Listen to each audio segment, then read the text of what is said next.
I am sure sports. You know me there, I'm coast to coast representing. I mean, I say this is righteous representing for Omar. You don't know, come get the sports over here from near and far. Boy, boy, boy, boy.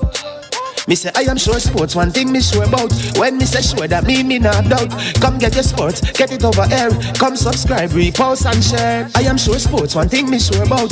When me say sure, that me not doubt. Come get your sports, get it over here. Come subscribe, repost and share. If me not sure, that me not say it. Know who score, that me not say it. Never know the game play, that me not say it. If me never seen a game, me no know who play. For your sports news, better come over here so. For your soccer news, then come over here so. If you don't love sports, still come over here so. For the day done, you are gonna love over here so.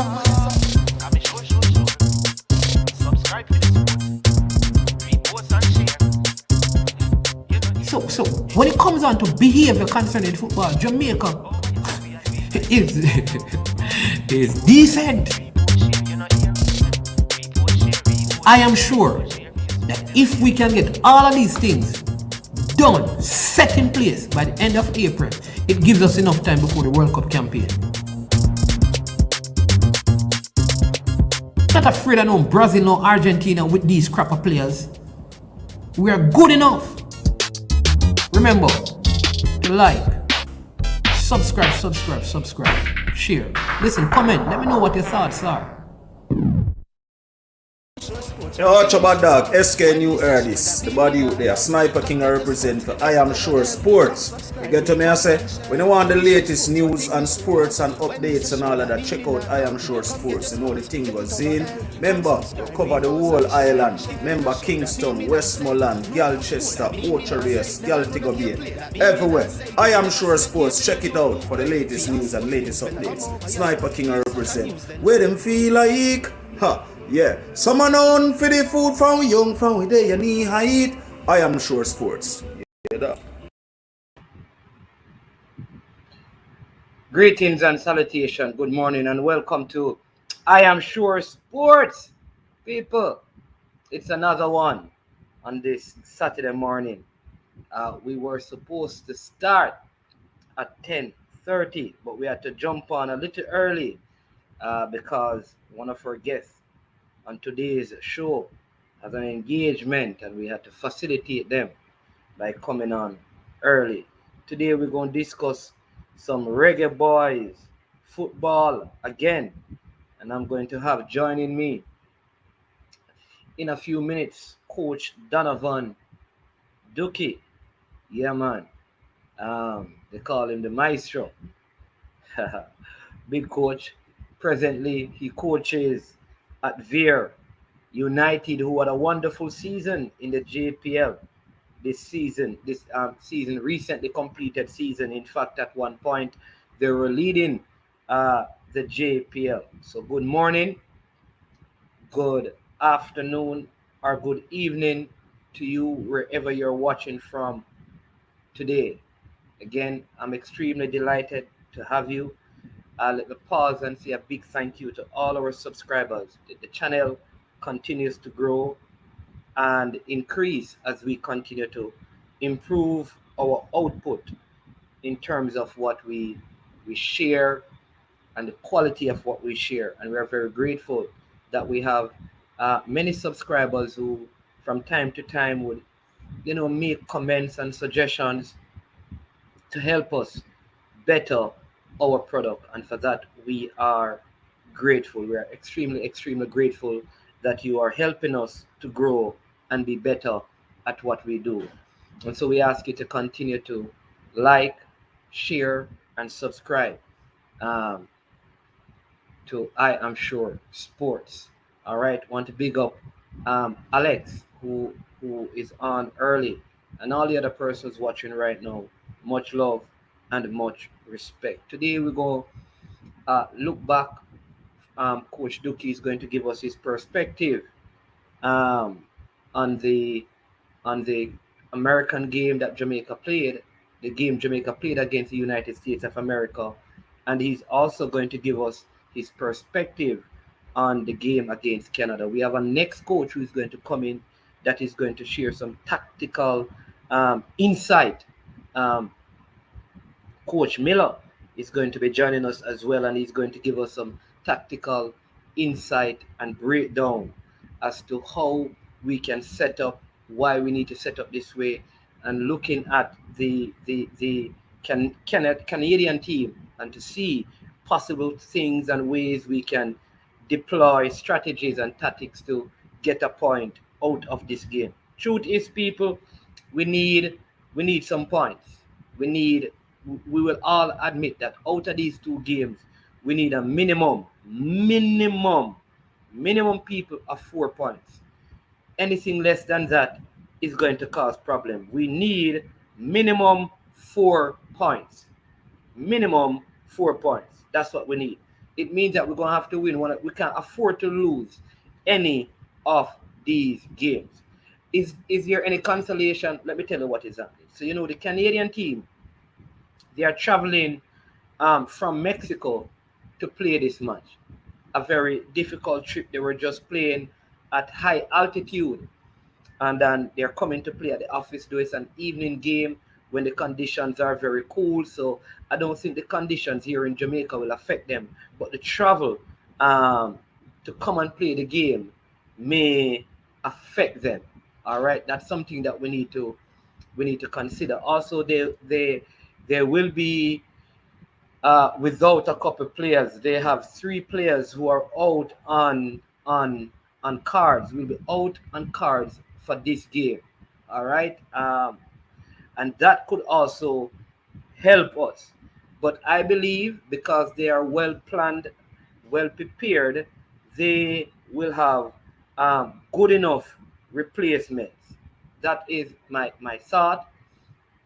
So I don't know if I don't know. I just feel like they are good enough, um, and they will have good enough players to replace. We're gonna look at that, but I have Coach Dookie with me, so I'm going to invite him to come on and join. Coach Dookie, how you doing? Big boss. How you doing, man? Why Welcome, it's a man. while. It's I'm a very, while. very happy to be here. Wonderful, man. All right, blessings, man. Good to have you. Finally, Yeah, finally, man. finally. Let me say a special um good afternoon or good evening to your listeners, your viewers.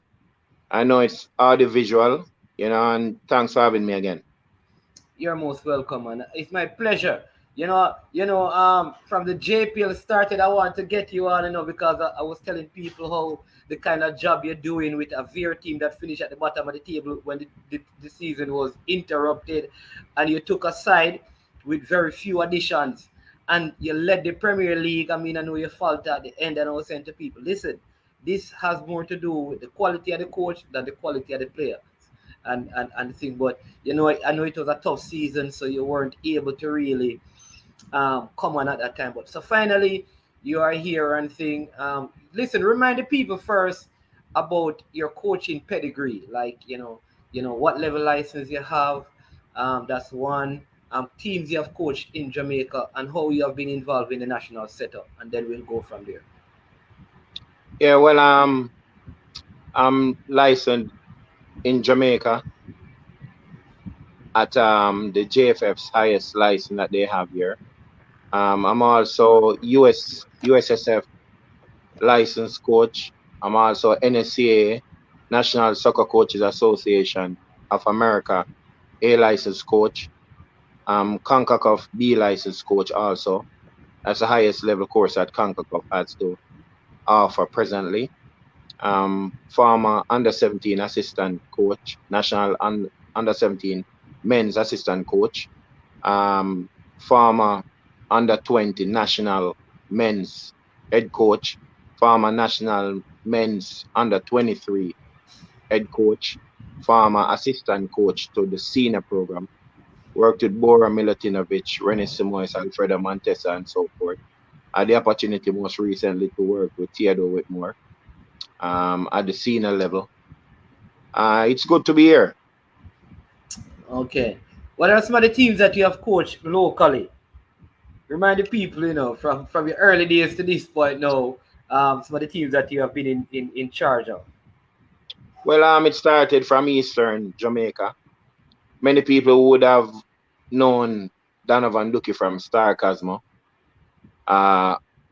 qualify them to the National Premier League, qualify St. George's to the National Premier League, qualify Mount Pleasant to the National Premier League, work behind the scene to qualify Benfica to the National Premier League, and matriculated to teams like Portmore United, Waterhouse, Sporting Central Academy, Humble Limes, Mobay United, now presently at Veer United. Okay. And you're at Sporting Central, right? I know you coach at Sporting Central and Manchester High School as well. Yes, and we also won the national under-21 title at Sporting Central Academy. Okay, that's a team that had Javon Watson. I've not heard that. I've not heard that on the media. Never. Yeah? Oh, yes because at that time we used to have under-21. Yes, a national under-21. 21. Oh, you won that with Sporting Central. That's the Javon Watson team. Who were in that team? Yes, Javon Watson, Andre Blake, that is keeping now for Jamaica. Yeah. Those quality players were there, along with Nigel Stewart, that was coaching at Mount Pleasant Football Academy. Right, and I remember that Sporting Central, when you took over Sporting Central, I think you said that they were the Barcelona of Jamaican football. Arsenal. The Real Madrid, the Arsenal. Yes, and the Real Madrid. Yes. And the Real Madrid, I think those were your comments at that time. Again, thanks to the persons who have joined in early. I see Rudolph Stennett and Coach Karoom Hewitt, Military Guna, bless up, and saying, all right. So you have been watching, I know you have been watching some of the games played by the national team. And recently, our last game was against the USA in the US in Austin, Texas. We lost 2-0. First half, 0-0.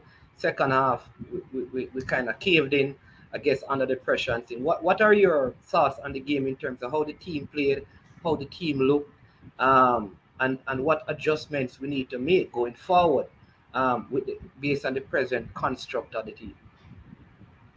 Before we get into that, I'm sure. Did you say Coach Stennett? Yes, Coach Stennett is in the chat. Yeah, man, Coach Stennett, aka Najee. Yes, let me say a special hello to Coach Najee. One of the brightest young coaches that I presently know in Jamaica. I can tell you that is one that we can look forward to. Anyway, based upon the question that you just asked, well, this is something that we have to be mindful of. When it comes down to football at a national level, you have to know the different characteristics of all the teams that you're playing against. Now, it is the individual characteristics of the players that makes the team. Now, if you do your analysis, it's obvious that the USA players are better than us technically. They're playing at a higher level than us week in, week out, with higher quality players against higher quality opposition. Now, you have to also analyze, so we know their strength. You have to now analyze their weakness and our strength. We have Usain Bolt, Asafa Powell, and all those big runners in the world. It's in our genes and our characteristics to be physical, to be able to run fast. Now, we have to be a team that suits our culture. That means we have to play with a certain characteristics. Can you hear me? Your volume went down a little bit. So you probably Can you hear me? Yeah, we're hearing you now. Sure. What? Yeah, man, we're hearing you now. We're hearing you now. Clearly, yeah, man. So we have to design a style of play that suits our culture. Now, I am sure that the present coaching staff understand this, because let us look back at 2 to 3 years ago. You remember that Gold Cup team that went to the finals? Right. 2019. That team exemplify what we have to do in order to qualify for the World Cup. Now, that team had a good cohesive bond and a very good understanding. But because of the strike, the money argument and all this and all that and the external interferences, we lost that team to this present team. Now, that core of players with the inclusion of about 3 or 4 English-based players could have done the trick for us. Not saying we can't still qualify, but the present team that we have has no cohesiveness. We are not playing with a solid backline as the one that we had before. We don't understand each other very well. So it's a new team that we played against the USA. It's a new team that we played against Mexico. It's a new team. We are changing and changing and changing, and we are playing against team that has over 30, 40 games with the same players together. So in terms of structure, that is one of the main areas that we are falling down. So if you look at the objectives of what we want to achieve during a game, the objectives are not clear to everyone. We are not ideologically in sync because we're pressing in a low block, mid block, high block, multiple blocks, but yet still the lines are not good. The space between the lines, we are not vertically or horizontally compact. Then in the transition phase, not enough outlet in the field. Then when we lose this possession, we don't know where we want to start to defend. It's not clear. So these are some of the challenges that we're having now. But these are some of the issues that were good with that team that went to the Gold Cup finals. So there's a lot of problems that we're having. I'm not sure if the coach can fix all these things presently. But I thought when Paul Hall came in and we had that camp, we did a lot of physical work with players that were playing in their clubs week in, week out. So I thought it was a missed opportunity to fix the structure and the tactical aspect of the team to move forward. So I thought that was a missed opportunity. We had the bulk of players there, and that was the right time to imprint a style of play, the different structure, how they function in the offensive, defensive, and transitional phase, and how we deal with set pieces, defensive and offensive restarts. Whoa. I mean, that is so much you have said. So the cohesiveness, the ideological system of play, the identity of the team is what you believe, regardless of what your opponent. I'm sorry, but I think I'm losing the feed. You're not here. You're not hearing me? Yes, I'm hearing you, but it's very low. Okay, all right. Because sometimes what happens is that I'm not sure if we can reestablish the link. Yeah, man. All right. So what you can do is just that check possible? out. Yeah, man. Just sign out and sign back in. Yeah. Yeah. So we're gonna try and fix the audio and Coach Dookie. You can sign up. Yeah, there you go. So we're gonna fix the audio on Coach Dookie's side, and then he's going to come back in. But very, very, very good discussion here. So you're hearing some of the things that many of us have been saying here on these platforms recently. All right. Yeah, man. You bet here now. Clear, loud and clear. All right, right. So many things you just raised about the ideological, systematic play of the team. You know how we press in low block, mid block, high press. However, how we gonna press, whether defend horizontally. None of these things. Now, I like what you said as well, that the Gold Cup was a good opportunity, that camp, to prepare the team. Now, the issue is we don't have that. We want to salvage a World Cup campaign. As a coach, how do you deploy a system of play in the short window to at least get some points and give yourself the opportunity to fix the issues over time? What can be done? Because I mean, we don't have a lot of time in between games, but the thing needs to be fixed, or else the World Cup campaign gone right down the sewer. So, as a coach, what would you impose, given the construct of the team right now? What can be done against a Canada, a Honduras, to at least save this thing, so that come back in a couple of months, we can put together or assembly a better group of players and have a more definitive, systematic setup? So the first thing we'd have to do is stop the heavy rotation of the players. That is the first thing. Second thing is change their mindset. We cannot try to win every game.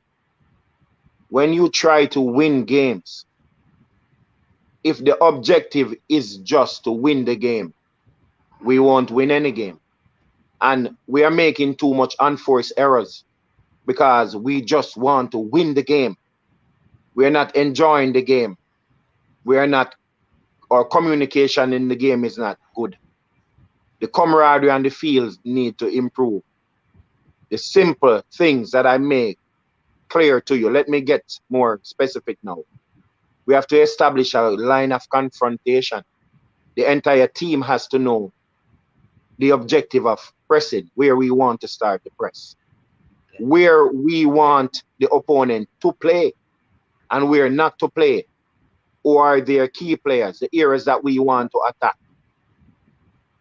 Those are some of the things that we have to take into consideration first. If we get some things, Bora told me one day, the meaning of insanity is you're trying to get a different result by using the same methodology.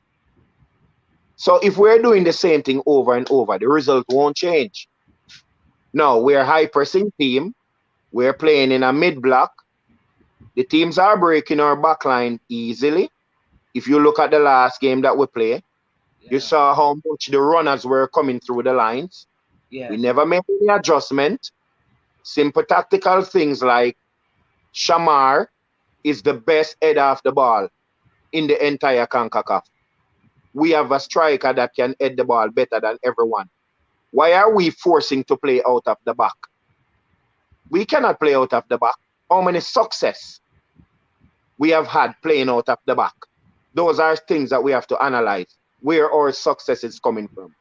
If we play over the top and Shamar win the first ball, we can put numbers there to win the second ball and restart the game in their top third behind their last line. So we are very close to their goal. We are not thinking about these things. We're thinking about just looking at the television. We play out of the back, but what are the characteristics that we have to play out of the back? Yeah. So these are the things we have to improve on our set pieces. We have to stop giving up goals. We have given up too much goals. That is the first thing we have to stop.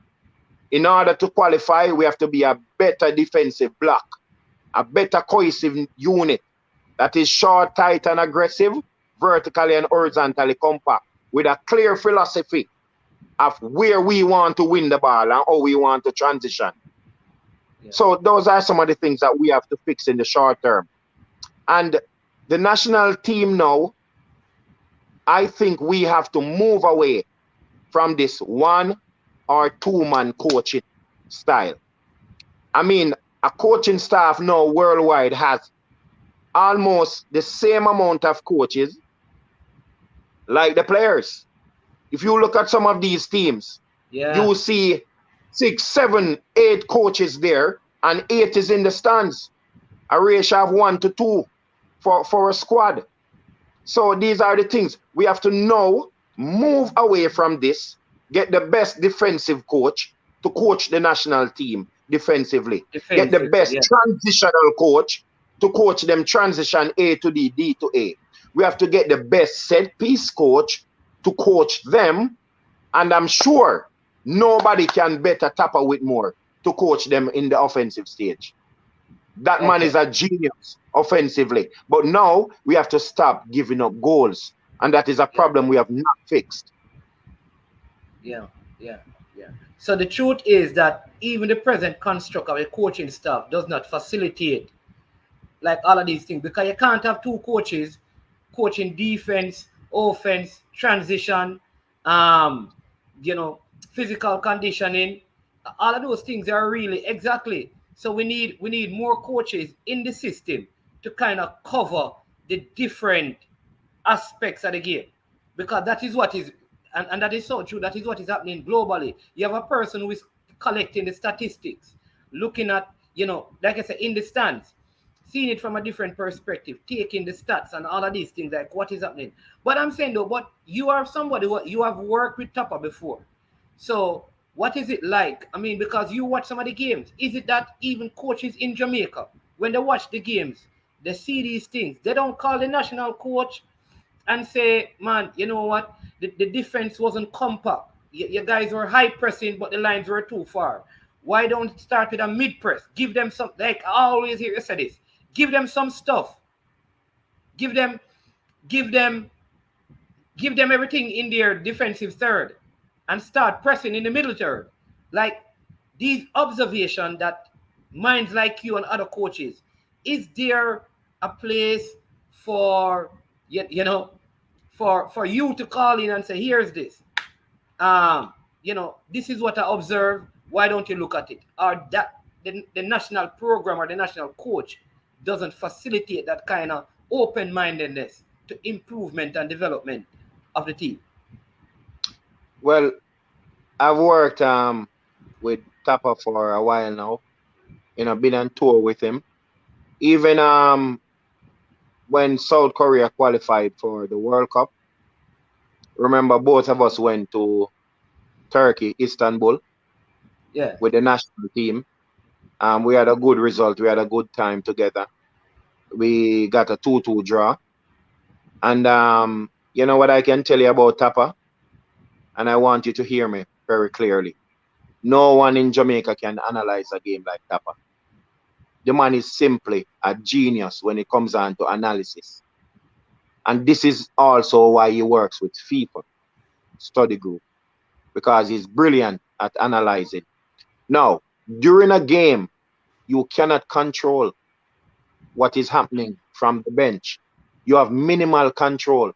So during the game, you have 10 to 15% control over the game. During training, you have 85% control or 100% control, because you can stop the training as you feel. Now, in the game, if you recall the game that we're playing against, is it Honduras, the 1-1 draw? I stand corrected. Costa Rica. Costa Rica. Yeah. You could see him speaking to Maggie on the sideline, right? Immediately after he spoke to Maggie and they went in and came back out, it paid dividend. Maggie was more positive going forward, playing behind the lines and more direct, right? So he wanted that and he got that out of him. Now, why didn't that kid have that knowledge in mind before that moment? So you see, these are the things now you have to look at. To analyze is one, but to have a proper coaching staff and a good infrastructure around you should be first. Okay, so I get it, because some people are saying that they don't agree that he's very good as a coach offensively, or he's very and in the comments some of them are saying that, I mean, he doesn't analyze. But what you're saying is true, that he may be able to analyze. I think one other coach in the group, Karoom Yui, said this.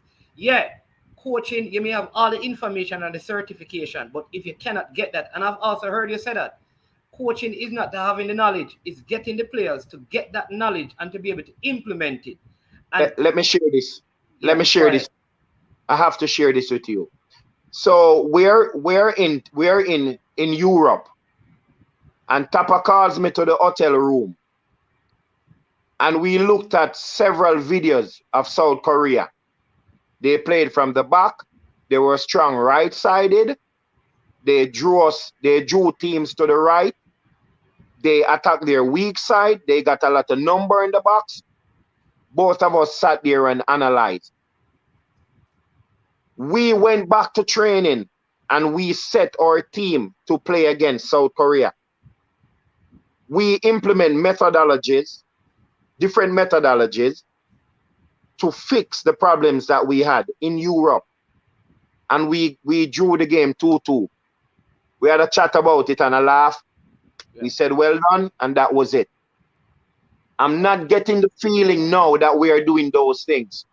That our analysis of these teams that we are playing against, we are playing against short passing team that are short passing orientated, and yet still we are defending with 25 meters between the lines. How do you stop these teams? We're defending against USA that plays with a lot of runners, break your back line at will, and we're playing in a high block.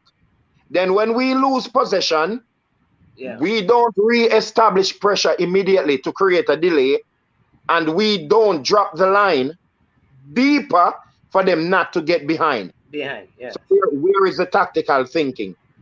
Where is the thought behind it? So this is what I'm saying now. We have to do our analysis, set up our team to nullify the strength of these teams, and then we exploit their weaknesses. Yeah. And I think that is the issue, because a lot of people are saying that, listen, tactically, they don't see any tactical application. It just like the team goes out and everyone tries something and hope there's a moment of brilliance.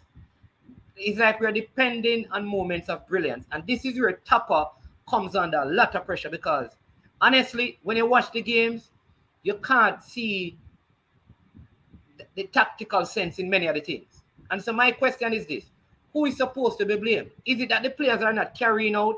If Tapper is so good tactically, why isn't that seen in the play on the field?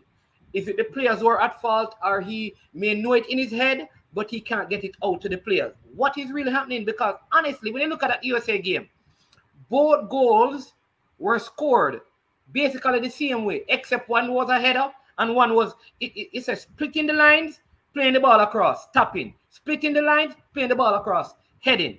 Same thing happened in Panama game. Same thing happened in Costa Rica game. Same thing happened in the Gold Cup. So is it that the players are just incompetent, or the coach don't have the tactical awareness to impose his tactical ability, per se, on the team?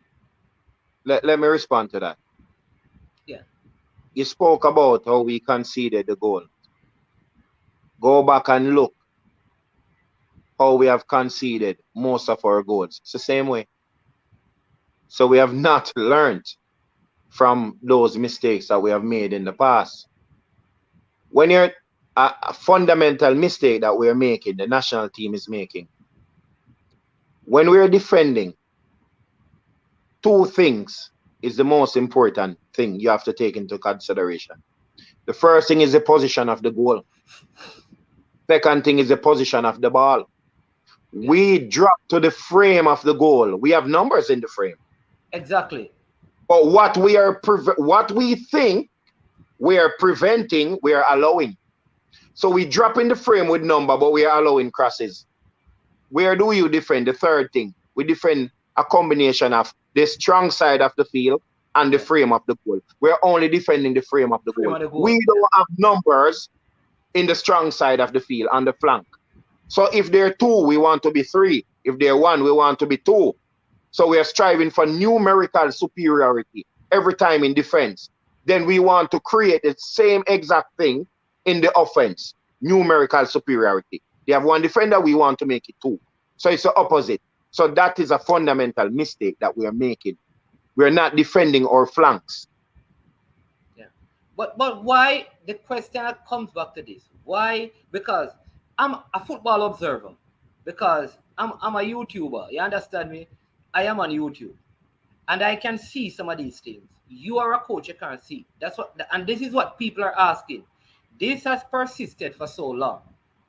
Right? I know there have been a changing of players and stuff. But at least from the first game against Mexico to that last game against USA, why hasn't some things changed? The coach came out and said, listen, we have some problems defensively. And I thought we look worse defensively. Like, Like, that's what I'm trying to figure out from your coach, Dookie. What is the missing link? Is it the player's ability or the coach not able? Because listen, I've watched you, and I've watched you taking a Mount Pleasant team as an example, from conceding whole heap of goals to having the best defensive record. Same thing with Veer, best defensive record. A team that conceded the most goals in the last edition of the Premier League came into this season with less quality players, but one of the better defensive records in the early stages of the competition. All right. Why isn't the head coach, even with limited time, able to institute this ideology in the football from a defensive perspective with players that we believe are playing at a higher level than you are able to do with players playing in the JPL that people call Bush League? Why can a quote-unquote Bush League coach get the basic principles with lesser players working when a national coach and a national team, like what you just said, is basic. Frame of the goal, strong ball side. Like, why is that, Coach Dookie?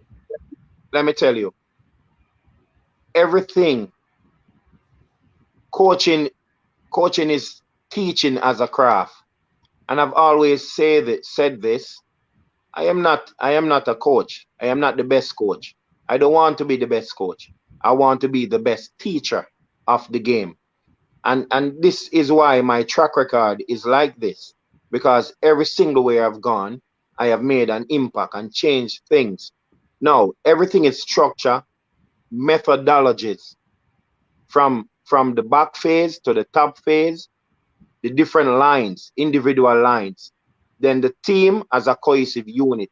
These are the things that we should improve on. And I've given you evidence. I've toured with Tapa. We have been in Europe together. I've listened to him, seen him coach. I've worked with him. I think we need a better staff. We need a proper staff with these players. The players are excellent. The players' effort is 100%. I congratulate the players.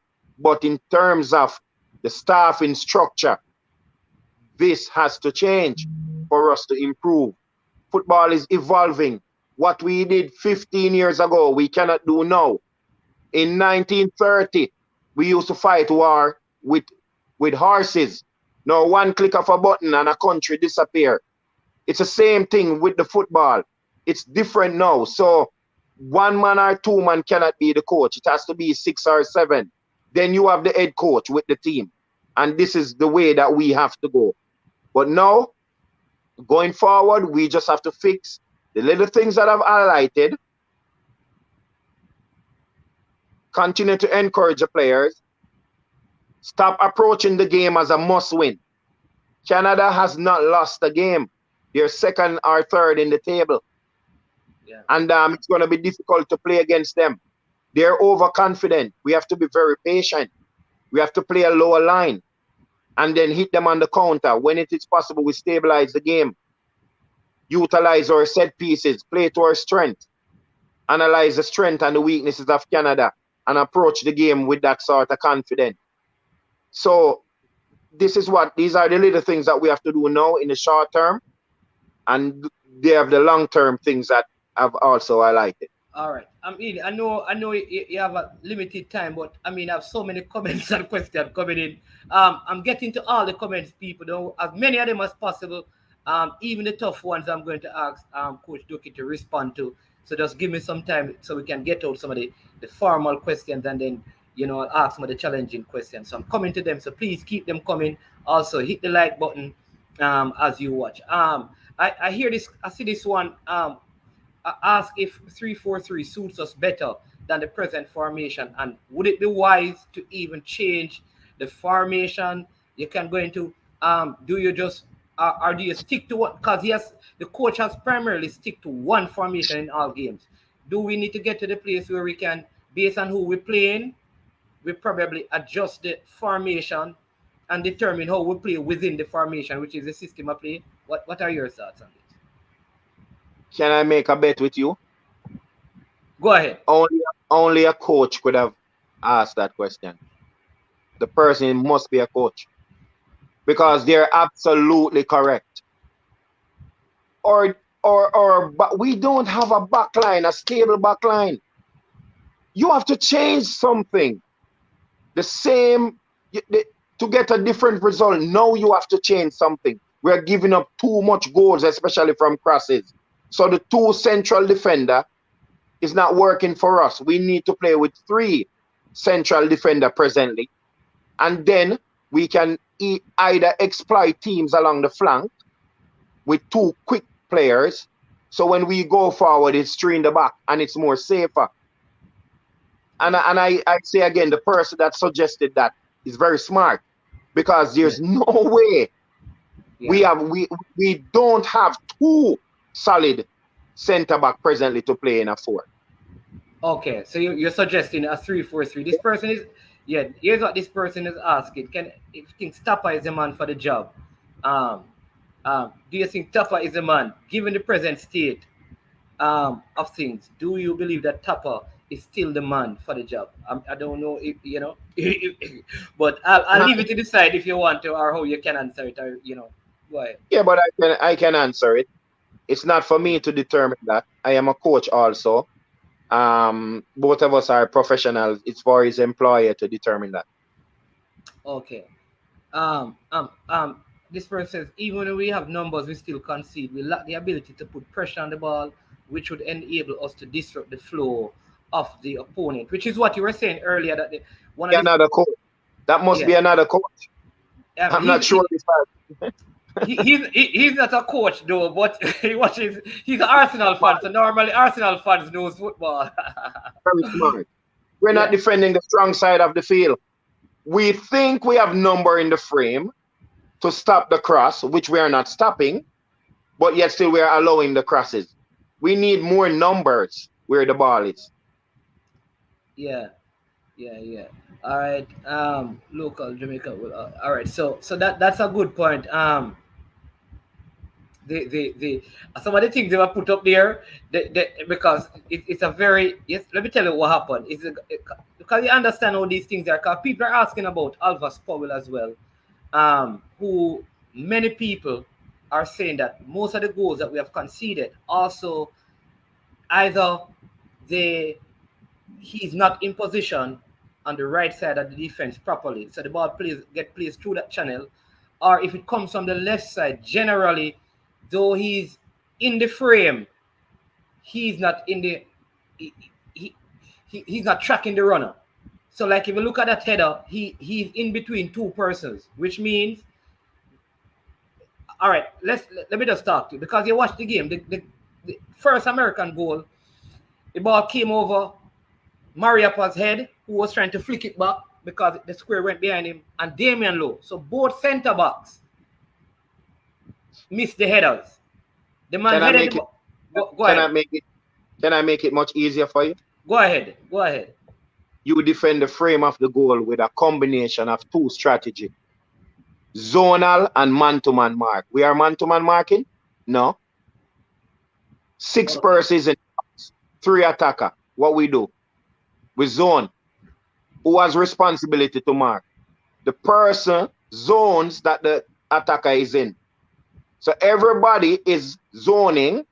Everybody is a ball winner, but nobody wants to mark. Structure.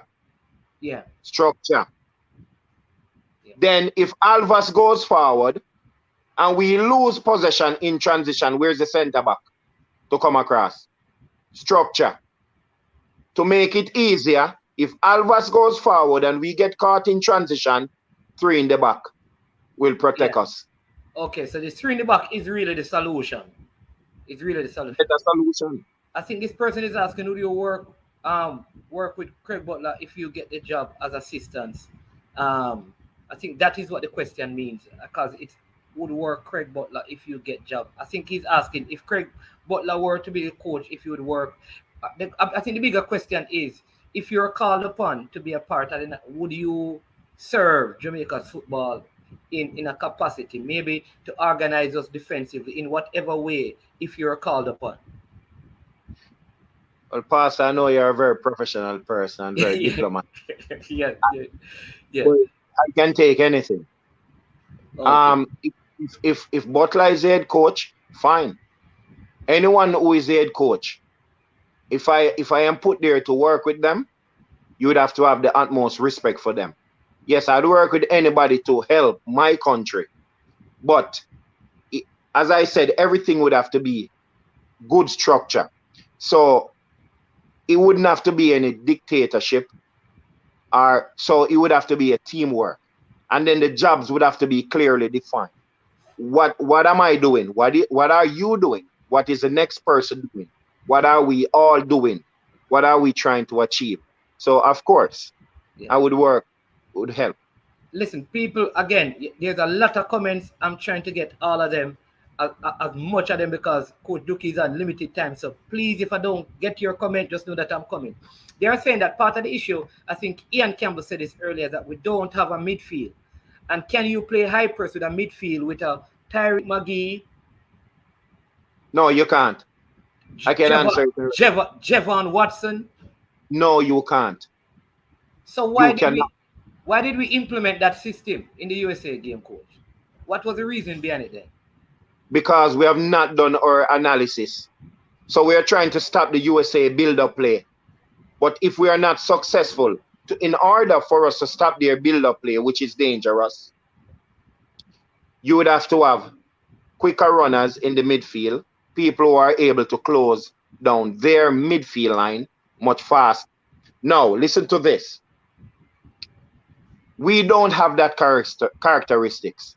So if the USA is successful from playing out of the back, then we are exposing our mid and back line. And that is exactly what happened. Why Lowe could have gotten a red card for one of the tackles that he made. So we were very exposed. So we are trying to stop a team build-up play because that is their strength. But one of their strengths is if they break the line, we cannot stop them. So this is what you remember what I told you initially. Our analysis is not good. We have to do better analysis in order to play against these teams. Why stop their build-up play?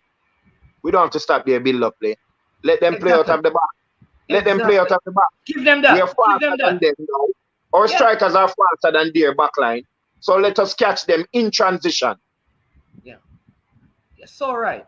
But this is our next coach. He's a football analyst, Coach Miller. He says, Coach Dookie, how do you see our offensive structure? I've seen most teams with a 3-2 or a 2-2 in the first phase, depending on the first line of pressure, while I have seen otherwise for us. Okay, so listen. This is a coach, this is coach's language. So you have to break it down for the So the first line of pressure is dictated by the system that you're playing. The first line of pressure, in terms of the amount of numbers that we have against their first line of attack, is dictated by the system that we're playing. Now, it's not so much the numbers that is giving us trouble. It is the objective of pressing with these numbers. Now, what a good team does is narrow the field. It's a big field, so what we have to do is make it small. Now, if we allow a team to play in the mid-block through the midfield of the team, we cannot touch a team that is technically sound. But if we force them over the line, then we have a third defender. We have the 12th defender. On the other side is the 13th defender. So if we force them to play over the line, they can't go over the line.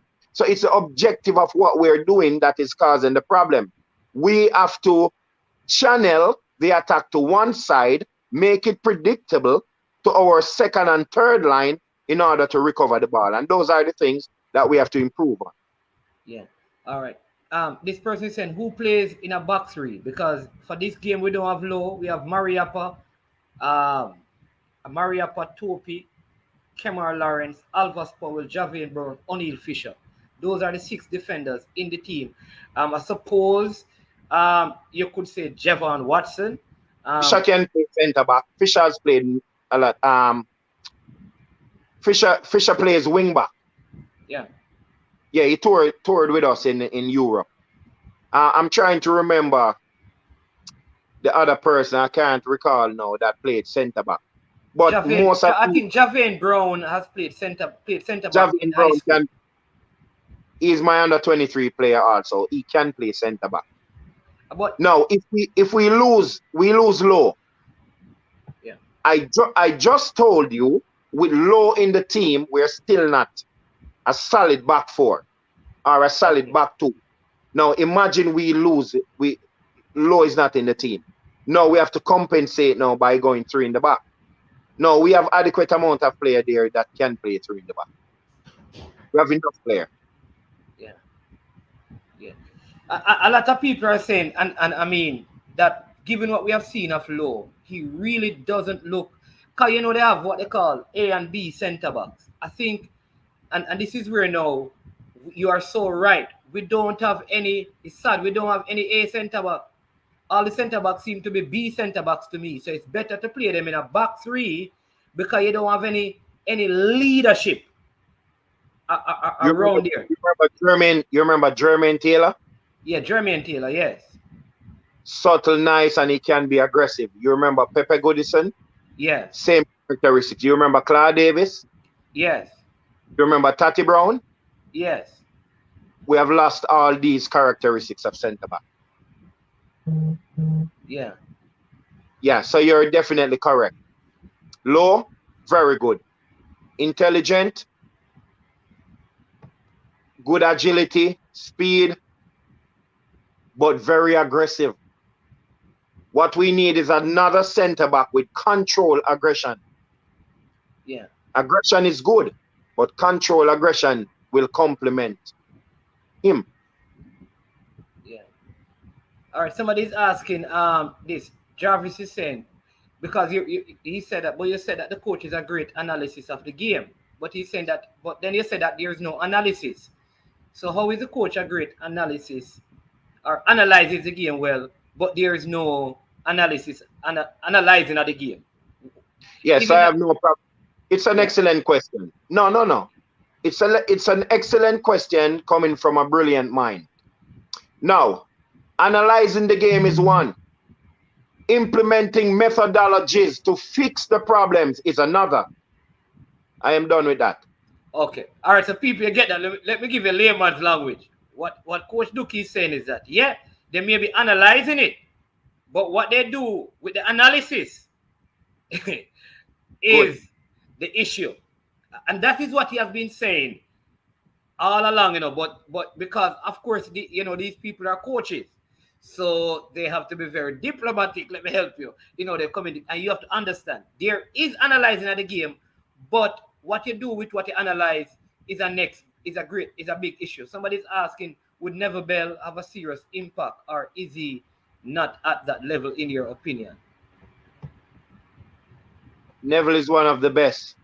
He's a coach that I look up to, I learned from, emulate. The man is a genius, of course.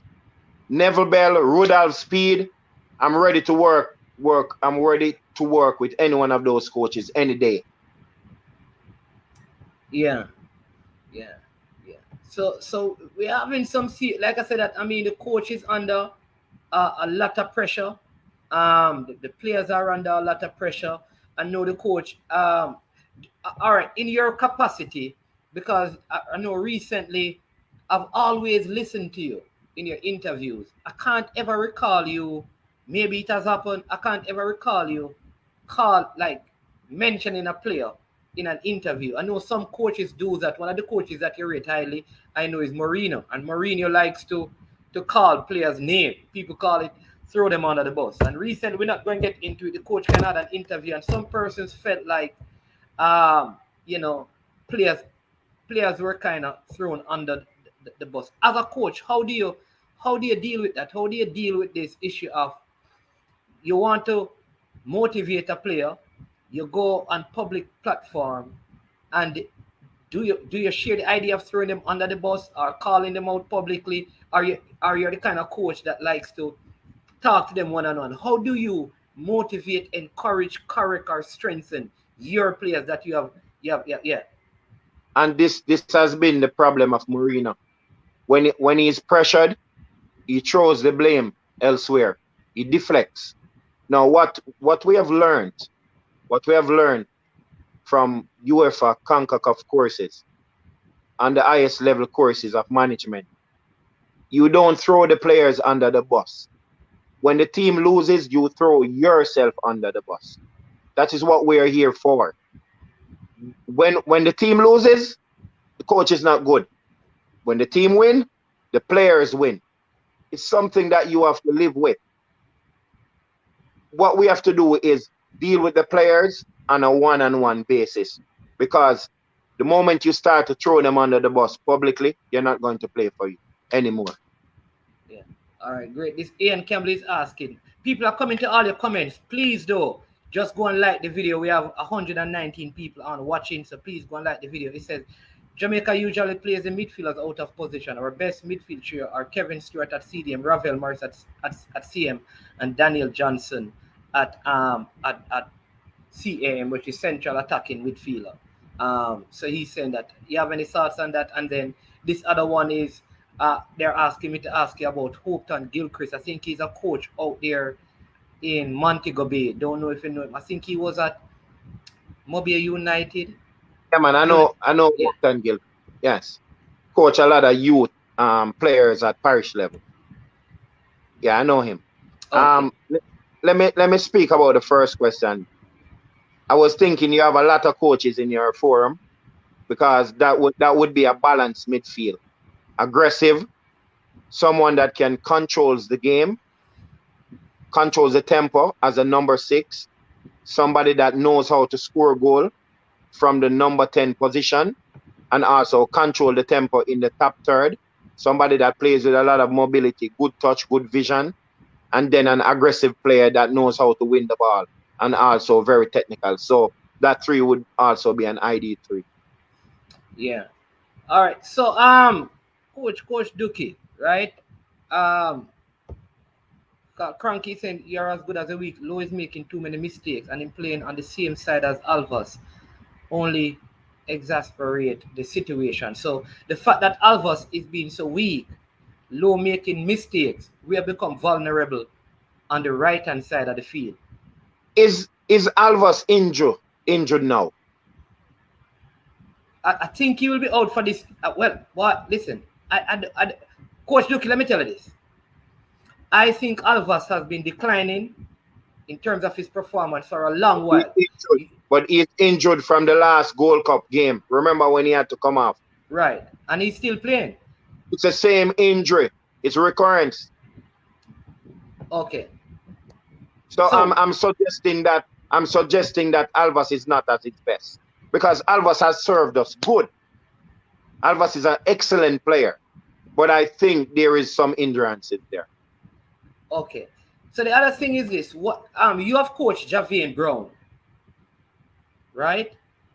And he's playing well, but he can't seem to break into this national team. Is there something wrong with his game that we are not seeing, that maybe the coaching staff is observing, because you have coached him? So I'm gonna try. Yeah. I'm gonna try to be diplomatic as possible now. Yeah. Different coaches like different things. How you curry chicken might not be the same way how I curry chicken. Because if you look carefully, you would have seen players in that squad that are not playing at an high level of competitiveness. Players with poor conditioning, playing for a certain amount of time, but probably those players are very experienced. Then the coach might want more experience over inexperience. Then another coach might want more youthfulness over experience with that comes with a high age and a person with the inability to probably run for 90 minutes. So it's like different strokes for different folks. Oh, so But it's like go ahead, coach. in terms of talent, Javan can be there and should be there. And he also plays a lot of MLS games for is it Vancouver? Yeah, Vancouver. Because I want to ask you, you had an under 23 team, you know, that many people thought like this is going to be like the team. I think, yeah, like how many of these players are in this team? None. And you know what? What happened? You know what? Remind us firstly of some of the players in that team, and then go ahead. No, the team had a lot of experienced players. Alex Marshall, Javian Brown, he had Topi. He had a lot of experienced players that even played in the senior team at some point. And I'm glad you even mentioned the under 23 team, because the under 23 team, if you recall, we went out of the qualifiers without we never qualified, but we never lost any of the games. Then it was about structure again. The preparation was between myself and one more tactical coach, Maran Gordon. There was no physical trainer at any point. We weren't able to run for 60 minutes at a high level. So you see, it's even the same thing I was saying about the senior team in terms of the amount of coaches that should be there. So it comes down to structure again with that team, with the senior team. And Javan has distinguished himself very well. And he has a lot of experience. He has played through the college system, played in the national senior team under the coach, and he's been playing in the MLS. So, you know, he will be able to handle himself at this level. Yeah. Do you think Jamaica football needs a new shape, and how should it implement a multi-head coach system? Can we have at least 2 head coaches or more? No, I think that's what we were saying earlier, that we need multiple coaches. But yeah, but you cannot have 2 head coaches. The buck has to stop with one person. When it fails, he goes. When the team fails, he goes. The direction of the team in terms of the coaching education, how we structure training session, who is responsible for what, when, where, how, and why. The decision is to disseminate all those information and have like 7, 8 specialists. A defensive coach, a goalkeeper coach, an assistant head coach, transitional coach, set piece coach, 2 person doing the analysis, and a psychological coach. So, well, you know what the problem going to be, Coach Dookie? Yes. What is the problem? If this is proposed, you know what is going to be said? There is no moolah to do it. I know. No. I know, but yes, but I am very confident. You see, I've done a lot of international courses, and I was familiar with first world coaching education before CONCACAF Lysa came to Jamaica. And while I was sitting there with the coaches that weren't familiar with these courses that I've done abroad, it was just amazing how well they adapted. And it shows me that brilliant coaches are here in Jamaica. And we can find coaches from Jamaica to complement whomever has the lead role. Yeah. All right. Without that mullah. But yeah, all right. And you saw the question before, which was asking, what do you prefer, quality or experience? And this has to do with Javian Brown and Alpha Sport. Yeah. Quality or experience? Experience with quality, and inexperience with quality. Okay. And then quality, operative word. Quality is always important. There you go. All right. Ask it, what determines the formation of a team? Coaching philosophy or personnel available? The characteristics of the players. That's how you arrive at the formation. The system. the characteristics of what you have. Yeah, you know what is funny though? When I look at your teams, almost every team that you have coached, in my estimation, display the same kind of, regardless of who the players are. Philosophy. I know that's where you go. Same objective you're trying to achieve everywhere.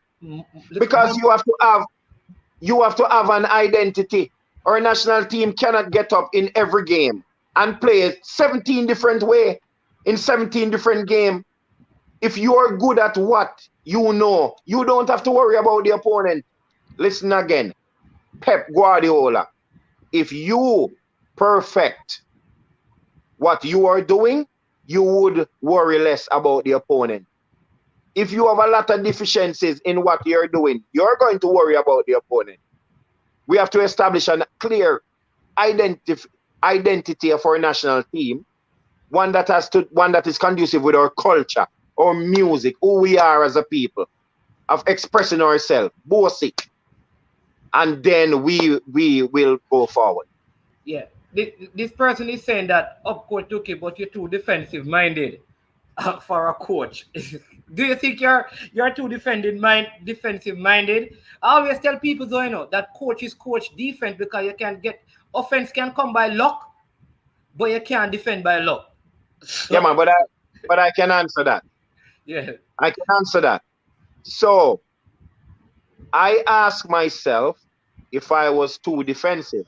And the reason why I did that is because every year in the Premier League, I'm always winning the best defensive team award. That is evident across the country. That all my team won that award every single year I'm in the league.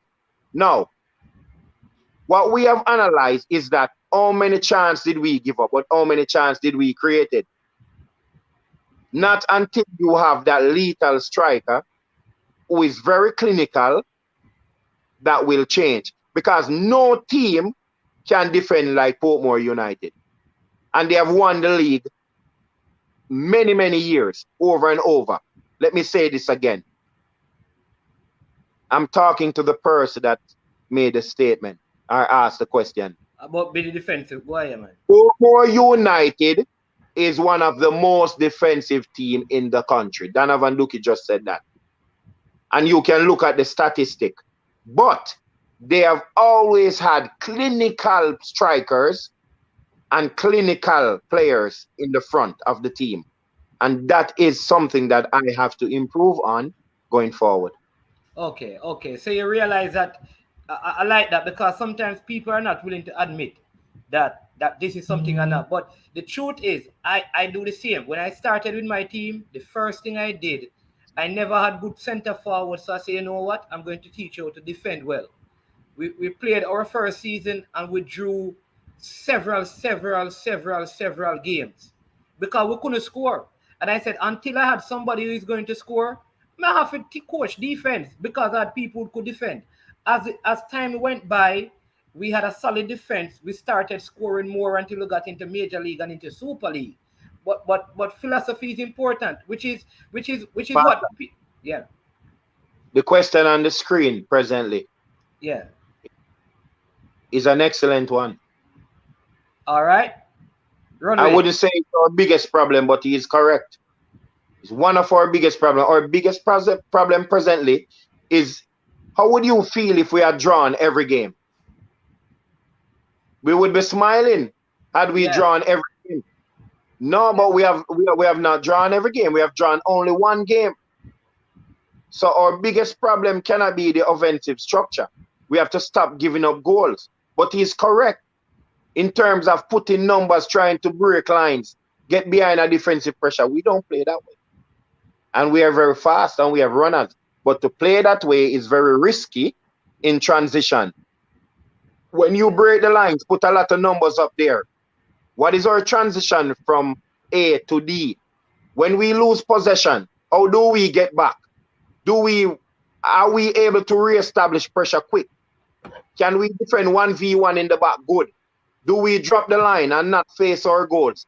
Those are some of the questions you have to think about. Coach, you really believe that Coach Whitmore, like the simple observer, hear you talk, hear Craig Butler, hear all of these coaches come on platforms and talk. And we begin to wonder if our national coach asks these questions, Because this is a coach asking, and we're thinking because honestly, I mean, without due respect, because I used to watch Topper, so this is not disrespecting it, but when you see the team, the people in the comment section are saying that people are thinking that you and I and other people are crazy. Because when we say that this man is a genius at anything, people are saying, we don't see the genius on the field. How will we even use the word genius in the same sentence with the coach? You have been around him when you talk about his analytical ability. When we look, and do you explain that? You understand? Here it is again. When these questions are asked, we wonder then, if we and persons like you can see these things, what is happening with the national team? Because honestly, I've never seen the national team look worse than I've seen them in these 4 or so World Cup games. So where is the breakdown? Identity is one of them. When he was coaching the team, when he coached the team to the Gold Cup final, how did we play? Did we high press any team? No. Were we open? No. Which block did we press in? The last game. Block. Yeah. High to medium. Which block did we press in the Gold Cup? Low. Yeah. Did I answer your questions? Yeah. So, okay. Well, I know. I hope the people understand, because at the same time, you say you're a coach and you have to be very. All right, let me take this one. We need to hear it actually. What happens to the coach now? What changes should be made, if any, to the position? I'm sorry. Coach, we need to hear it clearly. What happens to the coach now, and what changes should be made, if any, to the position? I'll have to send a number for the president. Our board members. Are the board members. All right. One of the next big issue is with English-based players and local-based players. The integration. Now, one game we saw 8 fairly new player playing. We were defeated. We see local players, local-based players, or local-born players. We defeated. How does this integration needs to take place? What are your thoughts on the Kemar roof and the should we do you agree with the recruitment, or you because some people believe that we should just stick to local players? I for one believe that we don't have enough quality on the island right now to really do this with island players only. So we need to recruit. Some people disagree and said that we need. You understand me? What are your thoughts? And if you agree with having English-based players, how would they be integrated? Because you're coming from a different system of play in different quality, different system of play in comparison, different level of professionalism from our local born players. How do you integrate them? Okay. So, Pastor, this one is very easy. Very, very easy. Yeah. You remember the team that went to the Gold Cup final again? Yeah. How many England-based players were there? I think 3. I think Hector was in that team. Mariappa was in that team.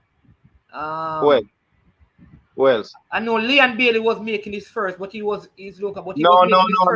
The team that went to the Gold Cup finals. Yeah, man. Leon Bailey was in it.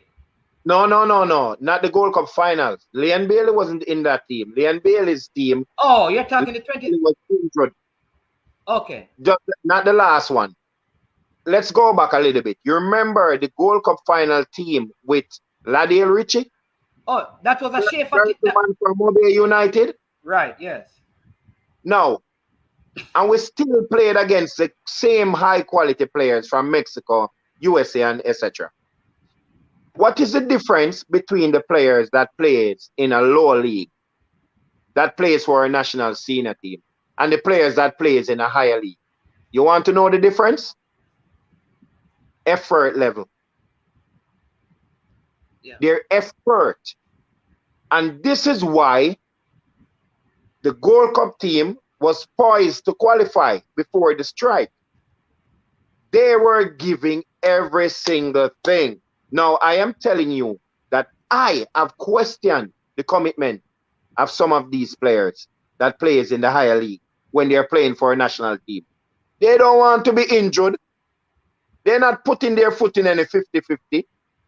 You see them sprinting left, right, 10 meter, 20 meter in a minute? No, but Shamar and those little boys will do it because they want to play in England. When you play in England at any level, you think playing for Jamaica will help you to play for Chelsea? No. Scouts over there, you're already in England. It's just for you to move up. But these players want to get into England. So their effort level and their commitment is different. All right, so let me challenge you on this now. I'm going to challenge you because watch this. A man running hard don't mean that he's running smart. Because a man can be running up and down on the field, you know, and be wasting time, you know. Honestly, you know. So watch this. So when I look at, for example, let's use, I don't think Mariappa is any less committed than Damian Lowe. Though Damian Lowe does a lot more running up and down than Mariappa. Pastor, let me add something to this. Yeah. Let me add something to this, as I see where this is going. They are players that are playing at the highest level presently for us, who is even more committed than a local base player. Mariappa is one. So I'm glad you mentioned that. Not all the players who are playing in England are not committed. So if I have said something wrong, or the message was going in the wrong direction, let me retract that. Yeah, no, because I'm trying to tell you. I don't even see the comment. Hold on, I don't even see the comment section because No, that's okay. Yeah, but, no, okay. Dookie has never feared the comment section. I've never built a career on that. Yeah, but everyone. I just like you know that you're getting some battles, but I know I just share it. No, that is okay. No, and I can say I can retract things. Or if I was going in the wrong direction, let me apologize to you. Yeah, man. So that is why I want to bring clarity to it because I know what you mean. Most of the players that plays in the highest league that play for the senior team, they are not committed as the other players that plays in MLS. And Tapa Whitmore knows this. And this is why he knows this. And this is why we had more success in the Gold Cup with lesser player of lesser stature. And let me go further. Yeah. So this is one of the reasons. Listen, this is a big thing now, you know. The players in the lower league want to get to the top league. Now, this is the last thing I'm going to say on this. The simple style of play that we play, we don't need no smart players. Let me say this again. To play in a block and play in transition, you need hard-working players that are stupid more than intelligent players that are not hard-working. All right. I get that. You're not Barcelona. Yeah, man. But let me get this now, big thing. Schaefer took a team to the Gold Cup. That was with a lot of English-based players.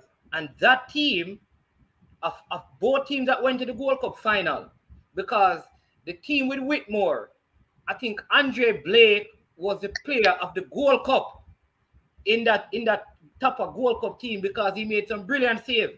With that Schaefer team that went to the Gold Cup, we had around 6 players. 4 players, I think, that made a Gold Cup team at the tournament. I think Joby McAnuff, I think Leicester's captain, Wes Morgan was a part. That was, and the team played some good. In fact, I believe we lost that Gold Cup finals by 1 error. Right? Schaefer is a white man. I'm not going around any corners with you. Schaefer is a white man. I don't understand. When the white coaches come to Jamaica, when the white coaches come to the black countries, I'm not going around any corner. I'm not going to be diplomatic with you now. Yes. When the white man comes to coach, it's a different mindset. When the white man turn up, with that voice, come on, guys, we have to move now. Let's go. It's a different mindset. When they see their own, it's a different mindset. And then with these professional players that you mentioned, who plays at a higher level, sometimes it has to take higher level coach for them to produce. All right. So this is where now you and I can agree. I think when certain players come to the program, Try not to ask me that. Try not to ask me that next question now, you know. No, We're not going there. Come on, man. You know what? Okay. Yeah. But what I'll say to you is that the quality of the coach sometimes affects the performance of the players. What do I mean by that? Like, right? Pastor, you know, I have to run though. Yeah, man. But let me just clear up because you know you and I have a relationship. People don't understand it, but I know what you're saying and what you cannot say. So I understand the situation. But let me say this, that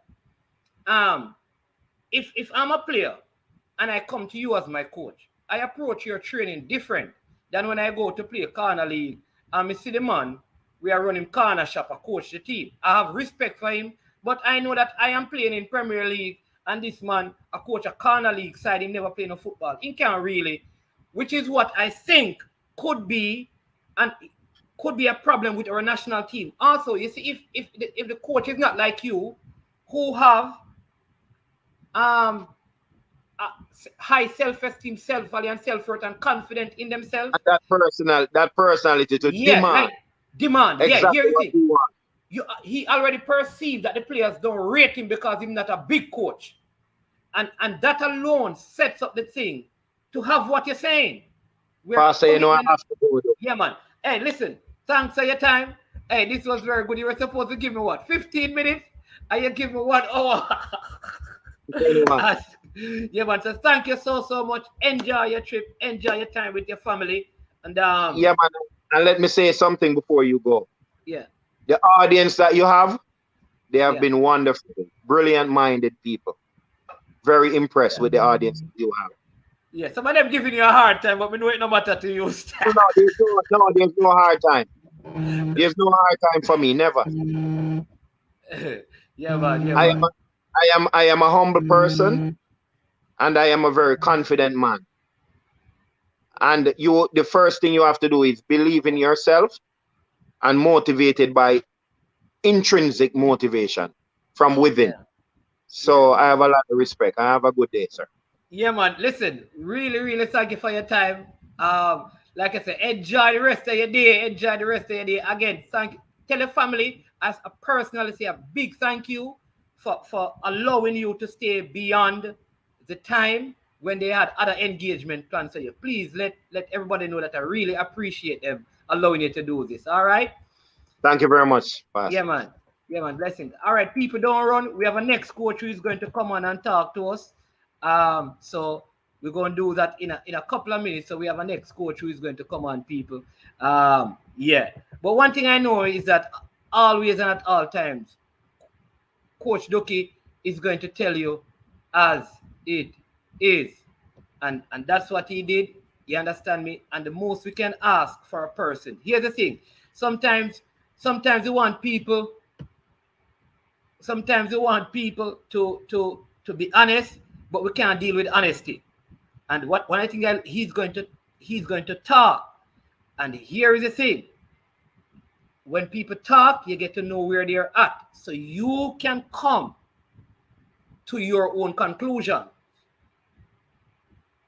I want you to follow me. You can come to your own conclusion. But what you need to hear is people like Dookie talk and share their honest opinion. You can judge what he says, but at least you're hearing and listening. And so you can make your own conclusion. All right. I'm going to take some more comments now because, like I said, we have a next coach coming on. One very, very, very well. Before we close the stream, he's going to come on and we're going to talk some more. So let me get some of this. Yeah. And I think,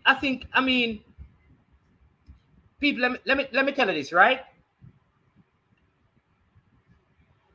Let me give you a good looking nugget. We always see what we're looking for. We always see what we're looking for. You see, if you're looking, whatever you're looking for in life, you're going to see it.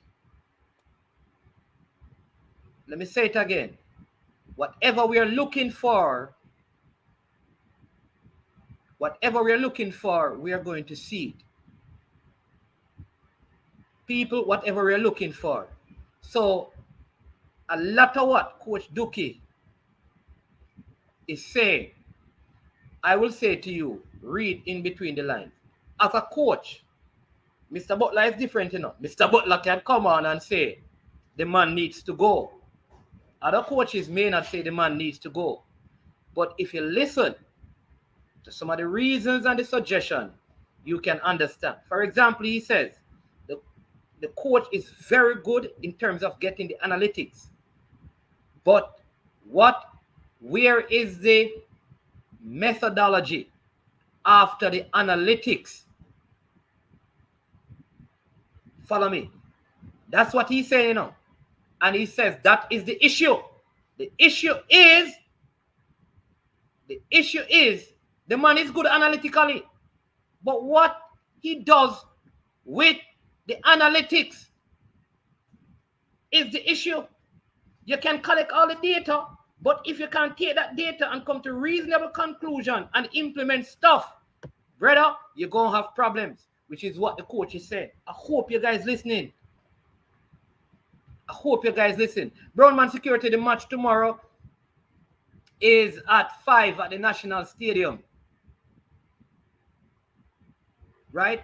The man says, listen, when he was asked about Alvis Powell and Javian Brown, he said he would choose quality over experience. Right?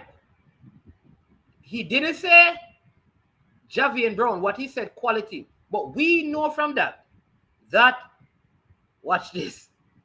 The quality is Javian Brown and the experience is who? We know, Alvis. And he says that he's going to choose quality every time. So sometimes when we hear the responses, we have to know, and Coach Dookie is a very, very smart person, right? He also said that, listen, I know that I'm very defensive minded. And I need to work on the offensive phase.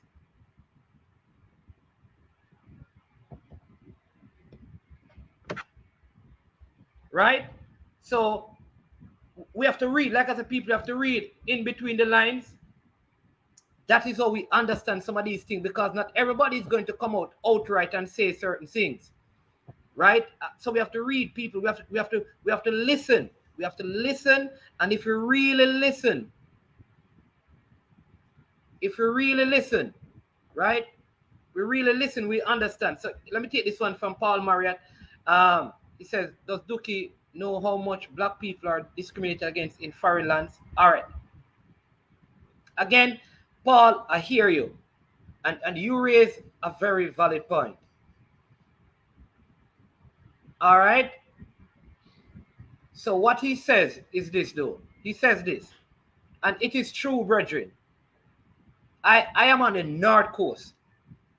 And I am in the hotels very, very regular. I am in the hotels. I mean, because I am in there, I am normally okay in terms of how I'm treated. But let me tell you this. There's a different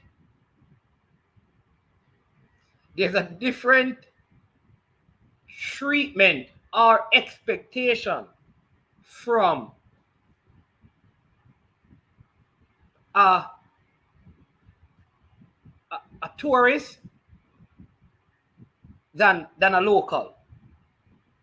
And what Coach Dookie is saying is that when you have a high quality coach, if you were to bring in, for example, Sam Allardyce would get a greater level of respect. That's what he's saying, you know, because he's he said a more qualified coach, and he is of a different color. That's what the man is saying. And that has proven to be true in our football context. All right? That's one thing he's saying. And that is true. They get more support, they get more sponsorship, they get more love. And the second thing he also said,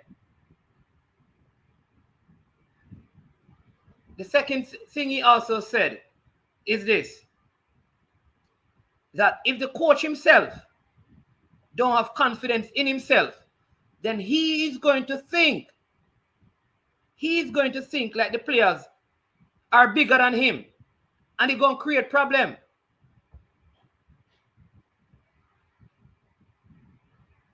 I think those were the points he was making still. So let us listen and see. So again, in between the lines, he's saying that a person, and this is why some of us know, let me bring on Ryan, and we have an ex-coach coming on.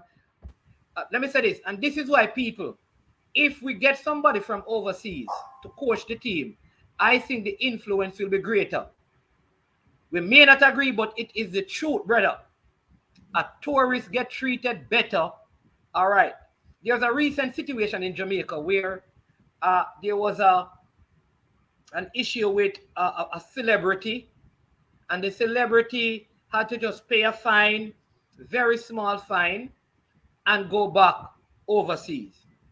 If that were a local in that same situation, they would be in jail right now without bail. I think that is a bigger point. And maybe that is why we need to get an overseas coach, because that would create a greater influence. Maybe not right now, but going ahead. So I think those are the points. Ryan, you were listening. What say you? Morning. You have on your Jamaica shirt, man. Look like you're looking forward to the game tomorrow. Yo, Reggie, I'm telling you, why my people from Jamaica, when someone come and tell you the truth, we want all the time offend people. We as fans and people, we have to accept the truth. Sometimes, yeah, that's what I'm saying, Ryan. You know what I mean? But, you know, big up to Dookie. Appreciate him coming on. I always appreciate every single person when them come on these platforms, because this platform is not easy platform to deal with. You understand? But yeah, big up to Dookie, man. Big up to Dookie. Let's get Jerome Wait. If you're watching now, bro, I've been linking up with you. No answer, bro. So, all right, sorry, Ryan. Yeah, and I will listen back to the video still, but I mean, I think that's what he meant, because let me also say this: it was more Bora Miljosevic who actually identified him. That was the first coach he worked with. Ryan, let me tell you what we have to do. People, let me tell you this. All of us, everybody in here, and this is why I'm glad for the people in the comment section. Because I'll tell you what, we need to bring all of these people we want to coach the national team to hear them talk. And when we hear them talk, we can measure, is this person fit? You understand me? Don't just assume that this is their thought. Don't assume that. We need to hear from the who again we want. We need to hear from Miguel Coley. We need to hear from all of the names, Andrew Edwards. We need to hear what their thoughts are. And then we'll be better able to make a decision than to just look at them and think like, okay, yeah, man, this man, that man, this man, that man. Without knowing what is there. Let everything come out, Ryan. And then we can say, you know what? I listen to this man. I listen to Craig Butler. I listen to Rudolph Speed. I listen to Dookie. I listen to this person. I listen to this man from overseas. Of all of them, this is the most suitable one for the job. Yeah. My God, people are easy, you know, man. Them back Dookie.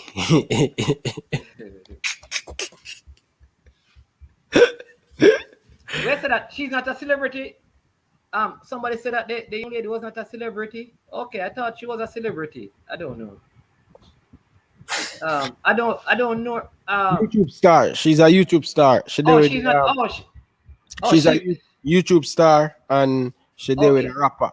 I think so her baby father is a rapper. Oh, but she's not a celebrity though. Oh, I thought she was a celebrity. People would say that. No. They call her YouTube star. Yeah, all right. This is a very good one, Owen. I listen, Owen. I am trying my best to get John Barnes on the program. I'm working hard on it to get him on the program because here's why. We know that he wasn't respected in certain circles, and Because in you that see, is one of the reasons why he got disrespectful to certain people and left.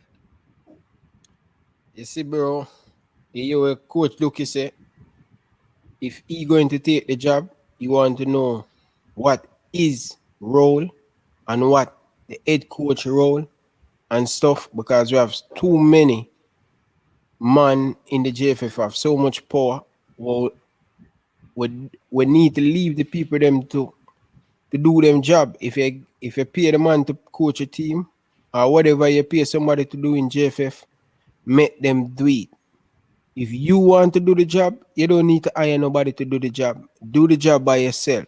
So you hire coach there, do it more, allow him to pick the player who he want to pick. You understand? Yeah. So that's the thing, bro. We have too much people want to dictate to the coach, bro. And that not happen to the overseas coach, bro. That I'm saying, bro. Not only the overseas coach, I find it, Ryan, and this is it. When Schaefer was here, nobody was telling him who to pick. When Simoes was here, nobody was telling him who to pick. When Bora was here, nobody was telling him to pick. But when John Barnes come, people want to tell him who to pick. Why? Why were they telling John Barnes who to pick? According to John Barnes, people are telling, that is, according to John Barnes, people are telling him who to pick. But none of the three coaches who were not of the same, people were telling to pick. But you understand me? Yeah, if a man get you pay a man for do the job, just allow the man for doing job. You know what I mean? Because if I get paid to say, listen, you run in that warehouse and then you come and tell me what to do, I'm not doing it. Just do it yourself. This is the reason why when I work at a particular company at Jamaica, when I at work, no one come in the warehouse and mess with it. But when I'm not there, they go and mess with it. You understand? Allow people to them job. People from Portmore, people from Harborview, they are the one who make John Barnes have to leave. Because they're dictating and tell him who him for play and this. John Barnes a big legend, you know. I want to know that now. I want to put some respect for my legend name. Never walk alone. Them man a big icon. Them man look a boy, brother. Them man a icon. Them man a legend at Liverpool Football Club. This What is a true Liverpool fan speaking. So when a man come dictate to John Barnes. Yeah, you understand? I think John Barnes would have done a good job with Jamaica team if he did not leave the job. People, come on, man. And John Barnes is a man too, you know, you can't give him the top, bro. Yeah. Chanmere Rovers want John Barnes to coach the team, and the man said, listen, if I'm not running this, I'm not taking the job. Yeah. You know what I mean? Okay. So yeah, Owen is a Liverpool man attack. He will go support John Barnes. He look like Ian Campbell is a John Barnes man, you know. He's a Liverpool man. These Liverpool people, everybody in here now, Jarvis, everybody talking about John Barnes. Bridget, it's not a Liverpool thing. It's not a Liverpool thing. All right. But let me say this still. People, listen, you say it's good content. We got some good content. We can't have 86 likes, man, and have almost 150 people on the stream. yeah, that's the mess up thing about the thing, people, man. People, when I understand how much to sit one place for 3, 5, 6 hours on live stream. Right now, my back I kill me, bro. My back I kill me just for sit down on the live stream day, week in, week out. And when you come on the live, you just ask the people them for like the button, and them don't want to like the button. People, when you like the video before you even come and have a conversation in the comment section. It's easy, that's all people are asking for, you know. Look how the like button I go. Wow, we like when we have a stick over on the back. Jamaica love slavery. We don't move past that. Bro, when we go up on AFTV, bro, the man they just tell you hit the like button and it done. Yeah. We have to keep on and tell the people hit the like button. It's easy. You come in, I think, hit the like button. Ridiculous, man. Over 100 odd people and not even 100 likes. Ian Campbell, why should Why should John Barnes come back?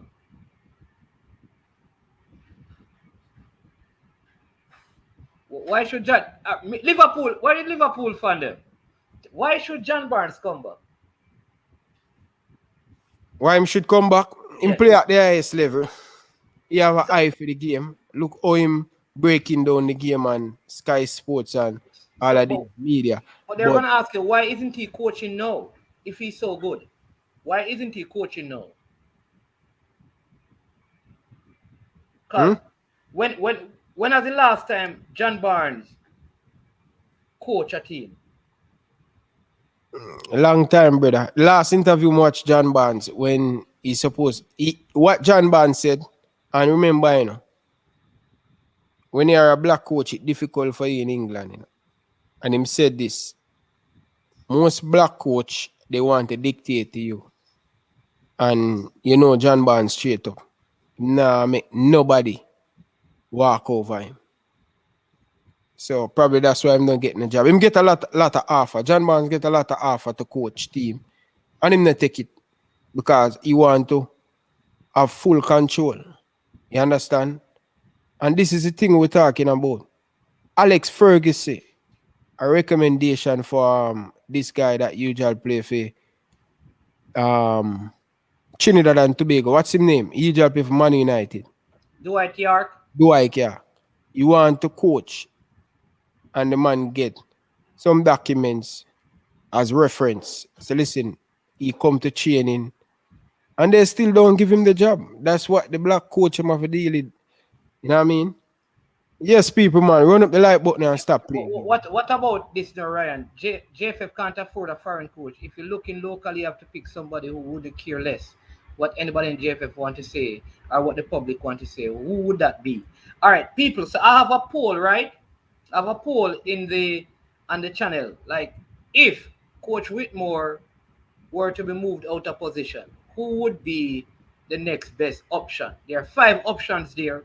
We want to see who you would choose. We did a poll yesterday, and the question was, should Coach Theodore Whitmore leave the job now or later?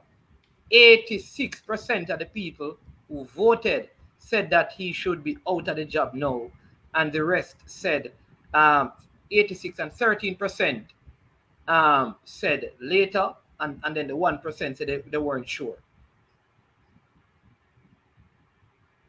So go and check that poll. And then and let us know. I don't think Coach Bell is there because who you do want to be the coach?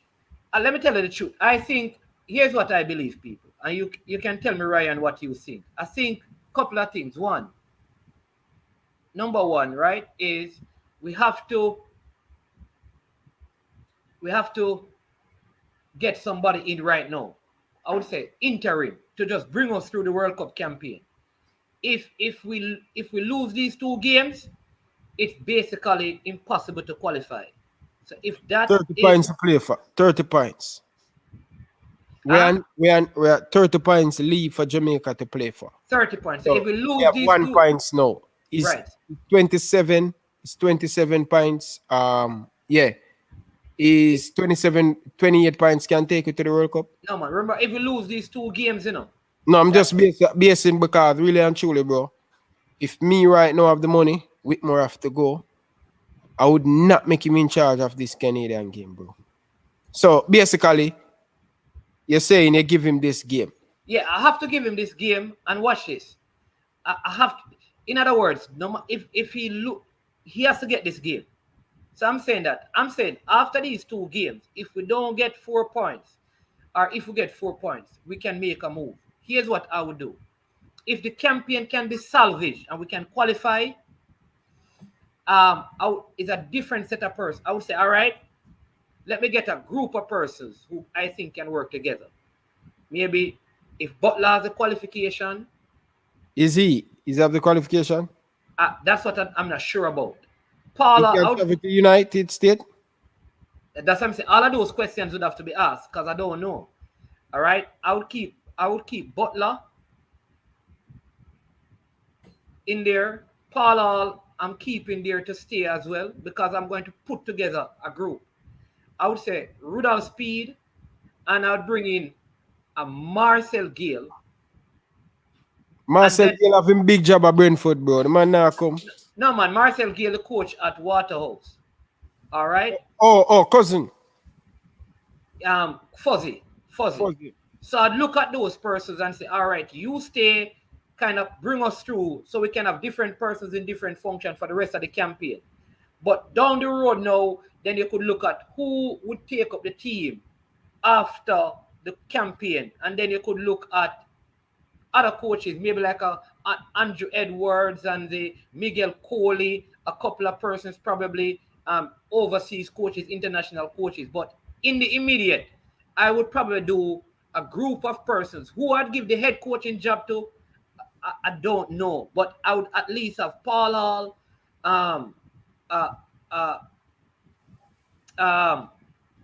Rudolph Speed, Craig Butler, and like I said, a Maurice Gill, Fuzzy, as part of a group of coaches to kind of run the thing, right? Somebody said the Mount Pleasant coach, going by what I saw of Mount Pleasant at the end of the season, this coach don't look like him can manage the Jamaican context here. Because, I mean, Mount Pleasant never look good. He's a foreign coach? Yeah, he's a foreign coach. His name is Wally Downs. Yeah, where him come from? England? Yeah, he's from England. So he has his coaching badges. Right now, brother, even if a man from down Arnett Gardner coach a team, I feel better. I tell you the truth, bro. See that? That have to stay near to me, bro. People are saying that Butler's a A license, a UEFA A license. Yeah, and then I see Agent Johnson saying that Butler and Speed at the one team will not happen. Yeah. Mr. Porter sent you the information, and Devon Porter. Mr. Porter, I sent you the information. Yeah. I don't think the Mount Pleasant coach could take up the team. But I think part of what Dookie said, is true. Lenny Teacher Hyde, I think there's all of these persons, can be a part, but Lenny Teacher Hyde is he has been in the schoolboy system so long. I don't know why I want him to come up to the Premier League. I know he's at that team in Montego Bay, Falmouth United, owned by I think the Marlies. I'd love to see what he will do with that team. Oh, the Marley own Falmouth? They have a Falmouth, yeah. It is owned by the Marlies. I think that is going to be a big team. Yeah. Wow. No, all right, Wayne Evans, listen. Here's how I am. I give my Wayne Evans, I give my opinion, and it's okay for you to disagree, man. It's okay. That's all right. Craig Butler is my friend too, People. Craig Butler is my friend, Tapper is my friend, Dookie is my friend. Jerome Waite, I respect. Wendell Downswell. Because listen, I'm a pastor. We don't really have enemies. So they're all my friends. But one thing I'll tell you is that if a man forget beaten when them now perform, then I am going to do that. Because the truth must be said. The truth must be said. It must be spoken. No matter what. You saw what Claudine said, Ryan. She said that you're too young. Who? Claudine said you're too young to have back problems, Oh, Colleen? Yeah. Claudine said that you're too young to have back pain. Claudine, if you know, if you sit down for 5 hours, day in, day out on YouTube live, man, you must have back pain. Yeah. Coach Miller, if you're in the chat in your time now, Coach Miller. Yeah, Coach Miller, where you come with? I hope you're not getting a back, Mannings, man, big man thing, bro. Yeah. Right now, I look at our system, it no matter. We just need a wholesale change, bro. Why you think Craig Butler was running for the president and he couldn't get it. Because you have too much people in him way. Him can't get past too much people, brother. You know? Craig Butler run, you know tell him say Craig Butler run. Yeah, he did. How many And vote him get? he never got nominated. That me I tell you. He never got enough nomination to be in the actual election. Brother, the man him have a look at network too. As I say, Hey, Owen. I think Owen easy. Mannings man, Yes. you can't just come to Jamaica and just boy run for president, bro. All right, people, let me tell you what, Ryan.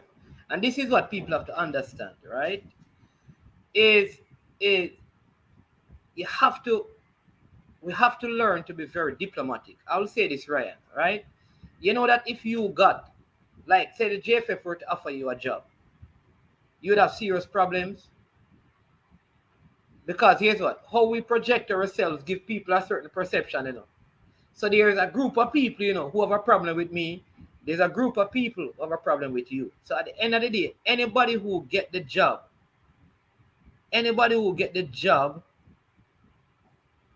right? Anybody who get the job is going to be under some pressure from one circle. You follow me, Ryan?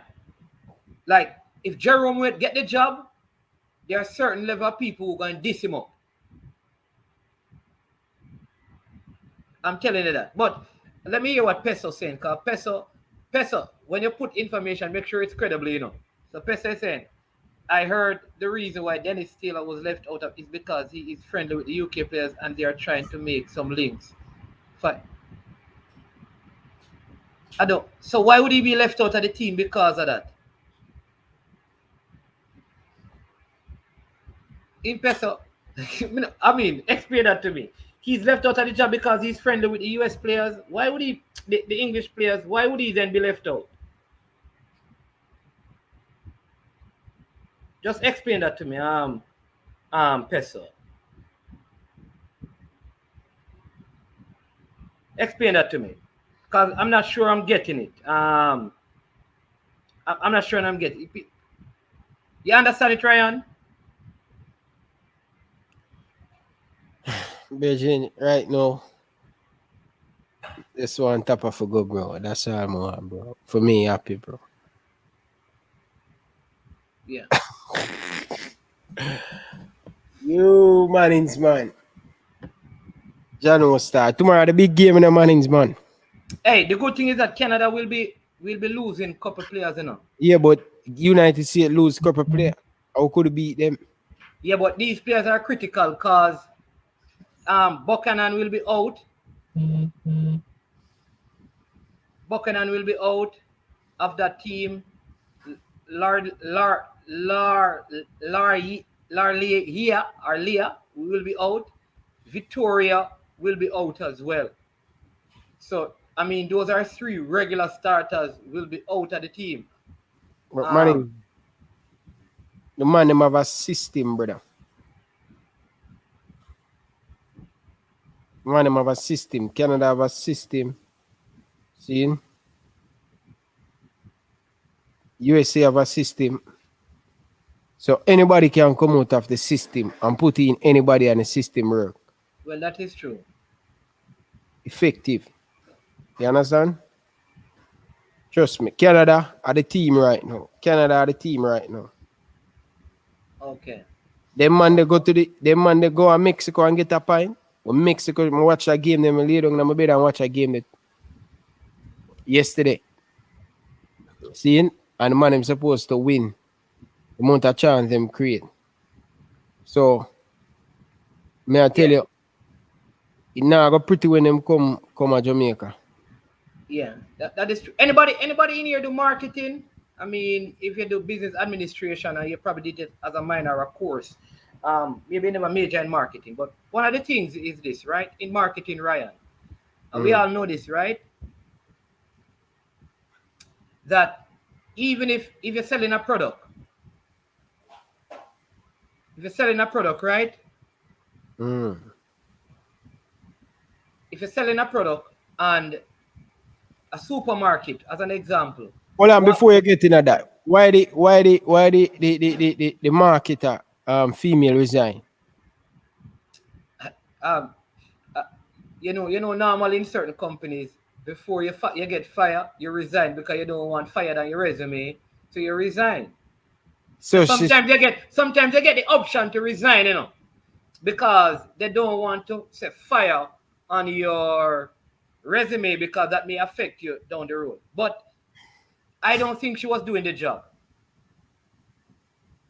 But we hear that she was doing a good job. Get 15 sponsors the other day.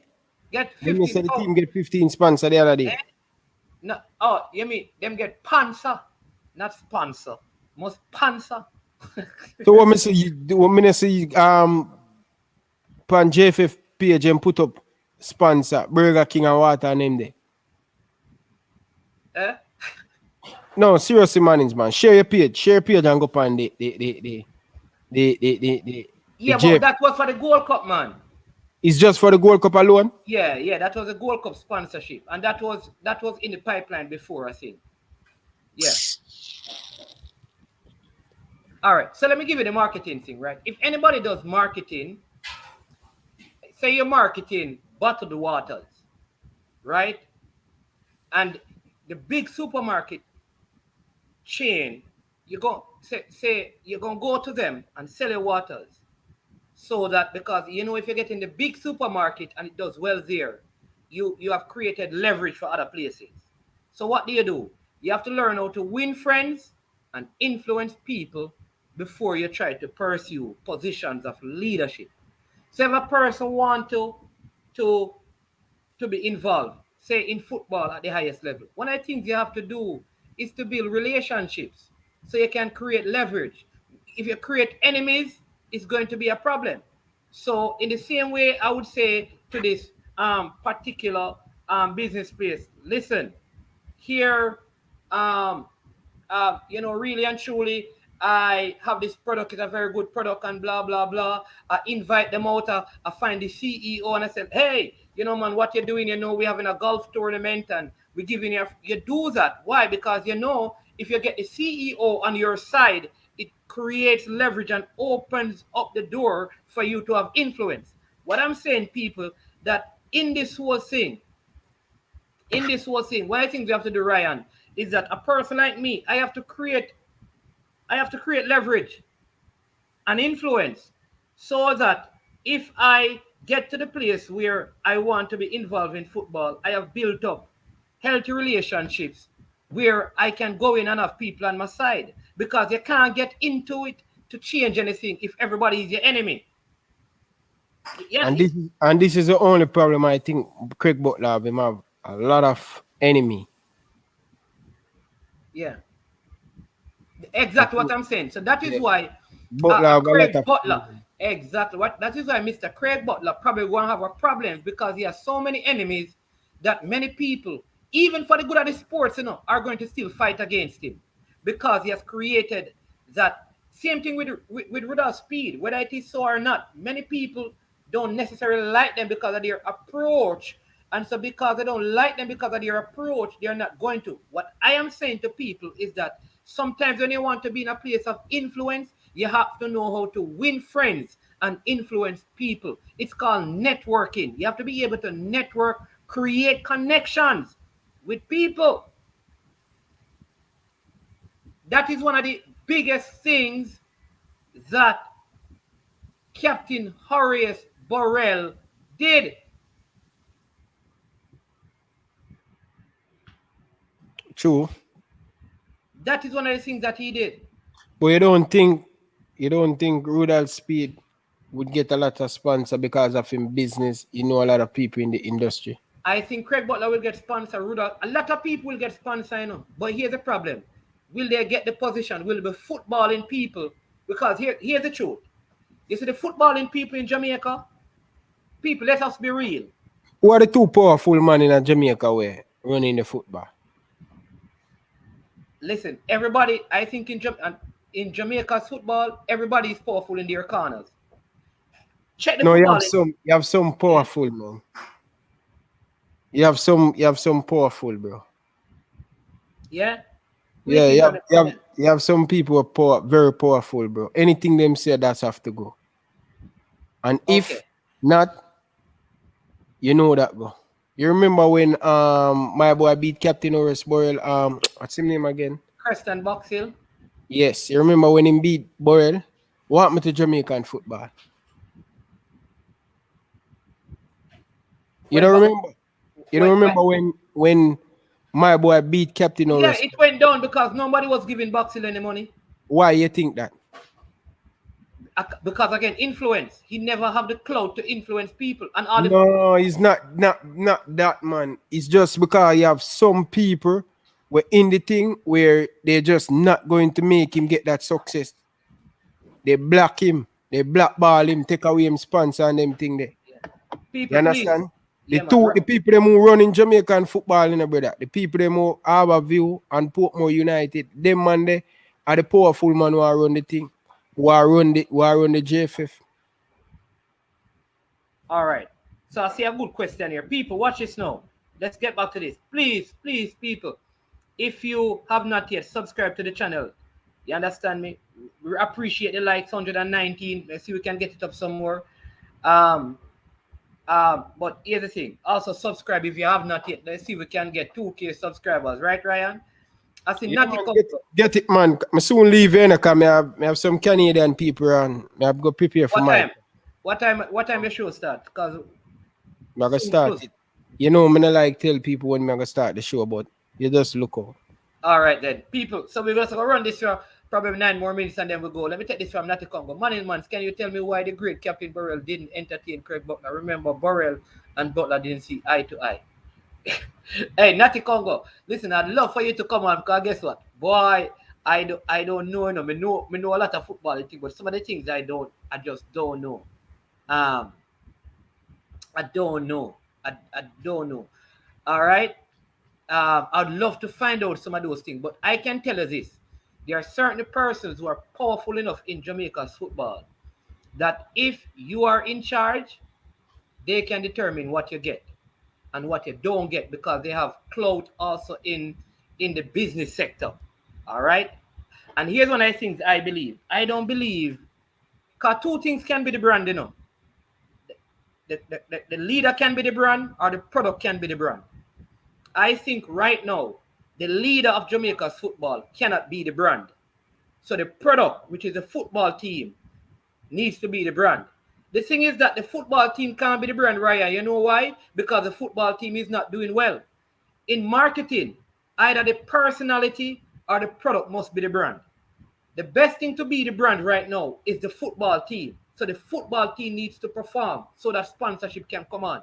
Because the personalities in the JFF don't carry the level of clout to pull in the kind of sponsorship that the team needs. So the football must be able to do that. And somebody said this at this time, Captain Bakery was sponsoring almost the 13 parishes with the exception. Why is that? Why is that? Exception of Kasafa. Why is that, though, man? Why is that?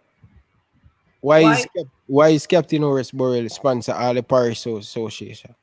That was his way of winning. That was his way of keeping the presidency. Win the parishes, win the votes. And if them say them now vote for him, what him do? Pull him sponsorship. All right. So Ryan, listen, I'm a businessman. And listen, I'm a businessman. And I say, listen, I sponsor your parish and you vote for me. And you don't vote for me. You go get the man who vote for you to sponsor you. We may not like it, brethren, but the man is a businessman. If I am going to run for, say I am going to run for the president of the GFF. Watch me, Ryan. I am going to run for the president of the GFF. I want you to watch me. And I decide, say, all right, I'm going to sponsor St. Anne Major League. And I go to Mr. Danny Beckford. And we'll get to Mr. Danny Beckford, next week and talk to him about this. And Mr. Beckford, I give you $2 million to sponsor your league. I'm going to run for the president. Will I have your support? And him say, no, so I'm not support you, They're going to support Ryan LFC. You think I'm going to give him my $2 million to sponsor him league? Him have to run to Ryan LFC. You can't blame a man for thinking that way. What I'm saying though is that the system should not be allowed to operate that way. But you can't blame the person for thinking that way. And that is just being balanced in my views. That's how football now going away, bro. You think the president have talking at the thing? In what thing? In joining Jamaican football. I think so. I think at the end of the day, if the president what Shatta did? Shatta is going to tell us. Shatta is going to tell you which book this is from. When the real leader talks, everybody listen. Ryan, you see, one time I step into my office and I speak, everybody listens because I am the leader. See, at my home, you see, when I talk, everybody listen. Me tell man say, listen, if you have to tell your family, say, you wear the pants, you know wear the pants. If you have to walk in where you're home every day and say, listen, hey, dear, hey, kids, I wear the pants in this house. You know wear the pants, brother. Because when the real leader talks, everybody listen. If you have to tell people, say, you are the leader, you're not the leader. We know that the president don't have no talk. The president, he don't have no, he just have the name, president. Listen, I have so many. Let me just get some of these because I have so many comments. Listen, people, thank you so much. I mean, I have so many comments. So let me ask you, people: do you think it is wrong for a man to say to the parish president, "I am going to sponsor your parish because I want to be the president"? Say, let's look at it. I contact Cranky. I contact Shatta, all of the other people them overseas, and I said, listen, let us come together as people in the diaspora and run for the office of presidency, football presidency, all right? And I say to them, listen, here is what we are going to do. Follow me. We are going to support the parishes and ask the parishes, because we are supporting them, to elect us as the leader. We have a good vision, we have a good plan. People are saying that is wrong. It is corruption. While I agree with you that it ought not to be done, it is the same thing politics do right across the world. The politician goes on their platform and say, here is what we do. Vote us in, and this is what we are going to give you. Everybody do it. There's not a political campaign in anywhere in the world where people are not promised something if they give their vote. We can call it corruption, and that is corruption, yes, but that is how votes work. You promise people things, and people vote based on the promise. Money is like selling hopes. Yeah. If you vote for me, all the parishes will have $1 million every month to run. But if you don't vote for me, where are you going to get the money from? You cannot vote for somebody else and then you come to me and say, hey, you didn't promise us. I'm going to say, well, no, I promise you if I won, you never voted for me. Well, you can call it whatever.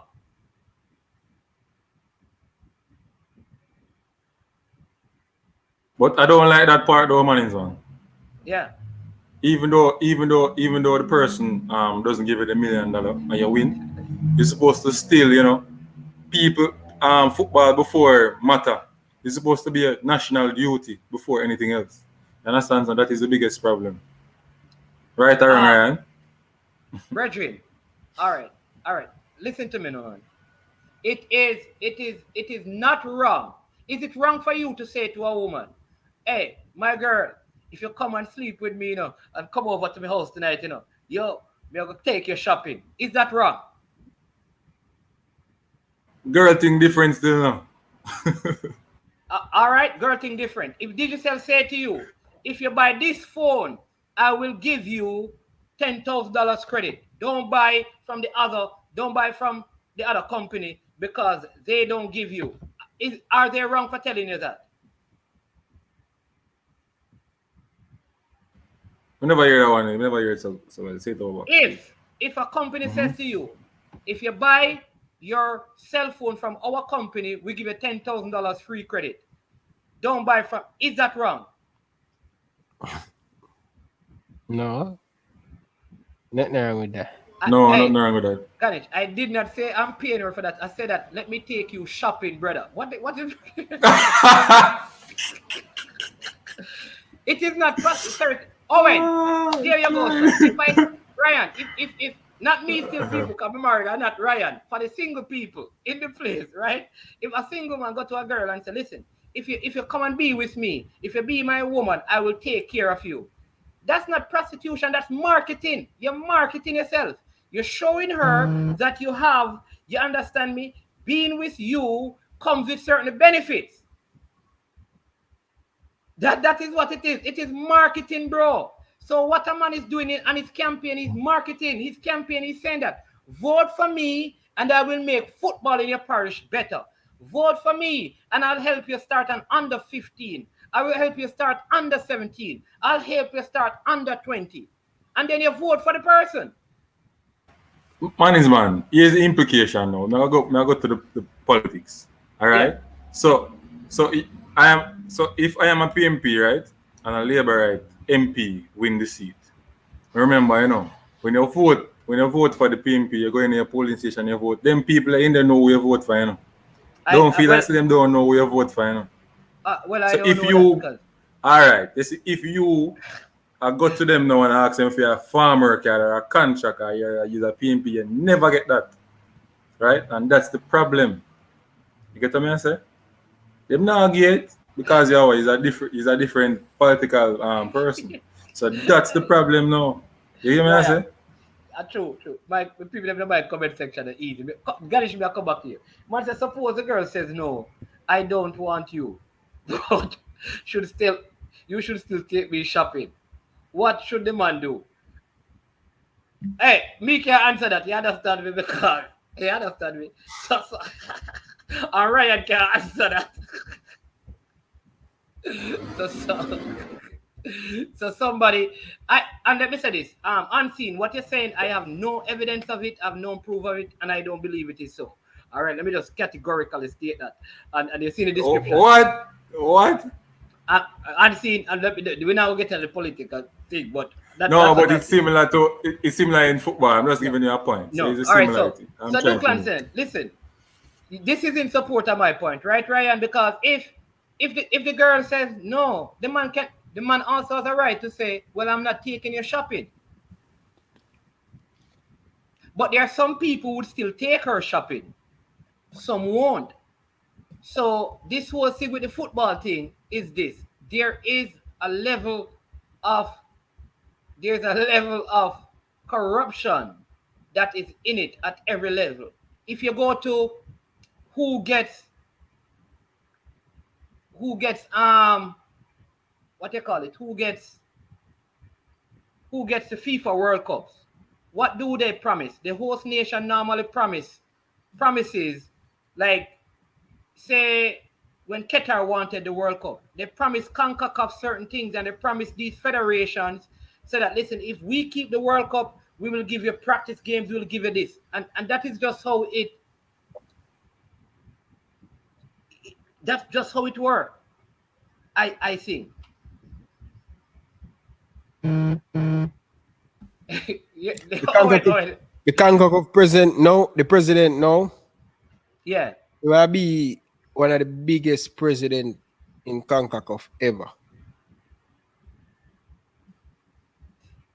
All right, there you go. He might be the biggest president. Why? The more he's from Canada, the more Canada qualify for the World Cup, the more you're going to see the Canadian national team play against Brazil, the Argentina. Remember when Jamaica qualified for the World Cup? Yeah. And we get some of these big games because you're going to start to sit in FIFA calling shot. Yeah. Like Captain Horace Bowen. So people, we have around 2 minutes before we close. Let me just say these two things. It says, if he takes her shopping after she turns him down, Man is man, I leave you, bro. Yeah, man. I'm going to leave right now. People, remember, Ryan have a show. You'll get the link. You can jump onto it. Unseen. You send out a video? You mute Unseen. Yeah, man. From yesterday, I did some video. Okay. Yesterday. Okay. Yeah, man. But I have a question though. Go I have ahead. a question I want to ask. Based on the Dookie interview first, I would like to ask you still, you know. Yeah. Why is it that Donovan Dookie knows a lot and he knows what to do based on what he says on the panel, but when he got the chance with the under 23 team, he didn't deliver? Why he didn't deliver? He said it, you know. Right. He kind of said it in a very diplomatic way. He said that he was not given a physical trainer. So after 60 minutes, the players could not run anymore. But I'm going to ask you a question. That's what he said, you know. That's what he said. I'm going to ask you your personal thinking now. Well, me know that Donovan Dookie is a good, he can do physical training well, right?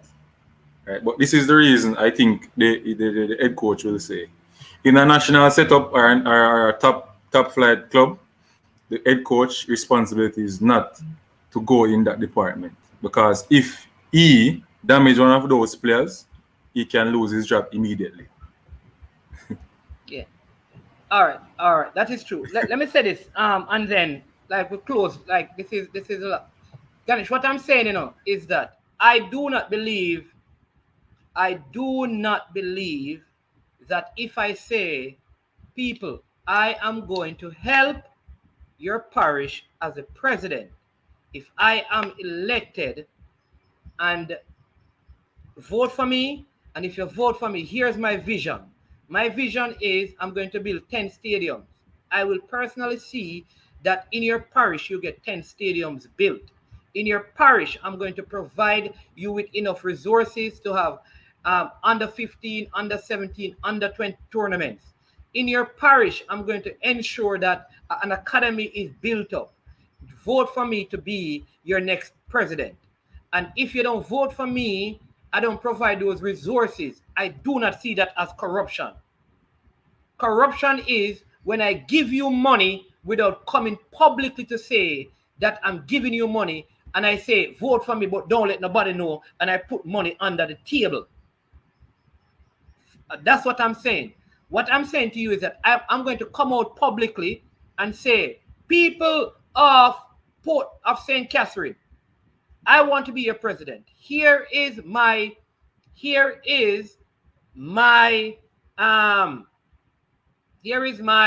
proposal to you. Here is my mandate. In St. Catherine, if the vote from St. Catherine were given to me and I become the next president, as an example, here is what I'll do for football in St. Catherine, right?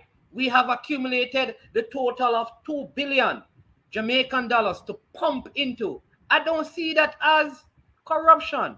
Corruption is if I go to the parish president and say to the parish president, listen, here is $100,000 for you to, do what you want to do with it, but just make sure say you vote for me. I think that is the corruption. The corruption cannot be if I plan to build football stadiums and help with youth football and I make that public and ask you to vote for me so I can do that. I don't think that is corruption. That is just me personally. I think that is just marketing, my vision, and my mandate. So you don't have to be corrupt. There you go, Duckland Senate. That's what I'm saying. The corruption is when it is personal money. If the man support the parish, that is good lead. Yeah, that's what I'm saying. Like, ceremonies. I can't vote. Hold on, I can't vote for somebody. Let me ask you. So if I vote for you, what the parish going to get? I have nothing to give on. I mean, if you go vote for them, that don't make no sense. You have to present something that when I look at it, I see that it's going to help the parish. So, all right, go ahead, and then I will take this one from James Blackwater. Go ahead. All right, ceremony. So, for example, in the St. Catherine FA, So Miss Walker Brown went up against, I don't remember the person name, but he was a male. And he was in the administration with Mr. Reed. All right? You understand me? Remember now, he has the clout and everything to back him because he was in Reed's management. Now, Miss Walker Brown beated him, right? And all those person who was against Miss Walker Brown, she still have them around her in her administration, working with CMA. And them get to love her now. You understand me? And I work with her. So I am saying this is the way the president should work. You understand me? If you win something, don't throw away the people. You understand? Try to get them and are together with everybody. You understand me? Yeah. All right. So let me take this good one, right? So after the election, you lose it, right? To lose it, I think it is lose. Is right to not help football. You don't have a 200%. Yeah. So for example, so I don't win the election, but I may still run a club. You understand me? The level of my investment will not be the same, and I'm not being corrupt. You understand me? I know Claudine she's the principal. People, if you don't know, Claudine is the dean of discipline in this group. Anybody out of line, she gonna draw for the leather belt, right? So she say I must not go down the road of these woman example. So let me use it, woman example. Please permit me, Claudine and Claudia, the ladies, right? So I say to the girl, listen, let us be in a relationship and I'm going to take care of you. She said, well, I don't want to be in a relationship with you. But one day she needs a drive and I see her. I am still going to give her a drive. So there's still a level of help I will give and a support I will give. But in terms of paying all her bills, paying her mortgage, sending her kids to school, no, that does not happen unless, you understand me? So that's all I'm saying. And for me, that is not corruption. But people, I want to thank you. Unseen Sports, check out Unseen Sports TV. Military Guna was also here today. Ryan LFC, he starts a show shortly. You can jump over and watch that. And yeah, the Formula was in here as well. So check them out. Dre Anyweather, you check them out. Coach Minzy has the coaches desk later. You see,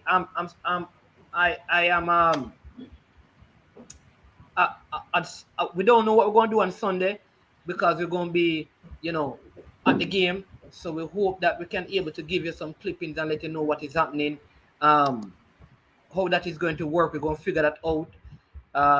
And we'll let you get, when the birds return with the 11 and stuff, we will also let you know that. All right? Listen, stay safe, people. Be blessed. I think the next election is 20... You hearing me? The next election is 2020. 2020. No, man. It's 2024. November. Yeah. 2024. Yeah, November 2024. So we have a little stretch to go. And after the election, there will be changes in how we vote. Yeah, hopefully it changes. There are plans afoot to get it changed. So let's see how it goes. All right. Blessings to everyone. People, if you have not yet subscribed, as you're leaving, hit the subscribe button. As you're leaving, hit the like button. Not only that, I have a poll in there. Select with 5 coaches. Which one of those coaches would you want to see take over the national team? Do that, and then we can show the results of the poll later today or tomorrow. Thank you again for joining. Much respect to every single one in the chat, all the persons who never made a comment. Really appreciate you watching. Thanks to Coach Dookie for passing through. Thanks to Ryan LFC and Unseen Sports TV. Bless up everyone. Thanks for all the love and the support. Much respect to you all. Big up Owen. All right, bless up, man. Enjoy the rest of your day and please be safe. I am sure sports. I am sure sports. You know me there, from coast to coast representing. I mean, I say this is righteous representing for Omar. You don't know, come get the sports over here from near and far. Boy. Me say I am sure sports, one thing me sure about. When me say sure, that me not doubt. Come get your sports, get it over here. Come subscribe, repost and share. I am sure sports, one thing me sure about. When me say sure, that me not doubt. Come get your sports, get it over here. Come subscribe, repost and share. If me not sure, that me not say it. Know who score, that me not say it. Never know the game play, that me not say it. If me never seen a game, me not know who play. For your sports news, better come over here so. For your soccer news, then come over here so. If you don't love sports, still come over here so. For the day done, you are gonna love over here so.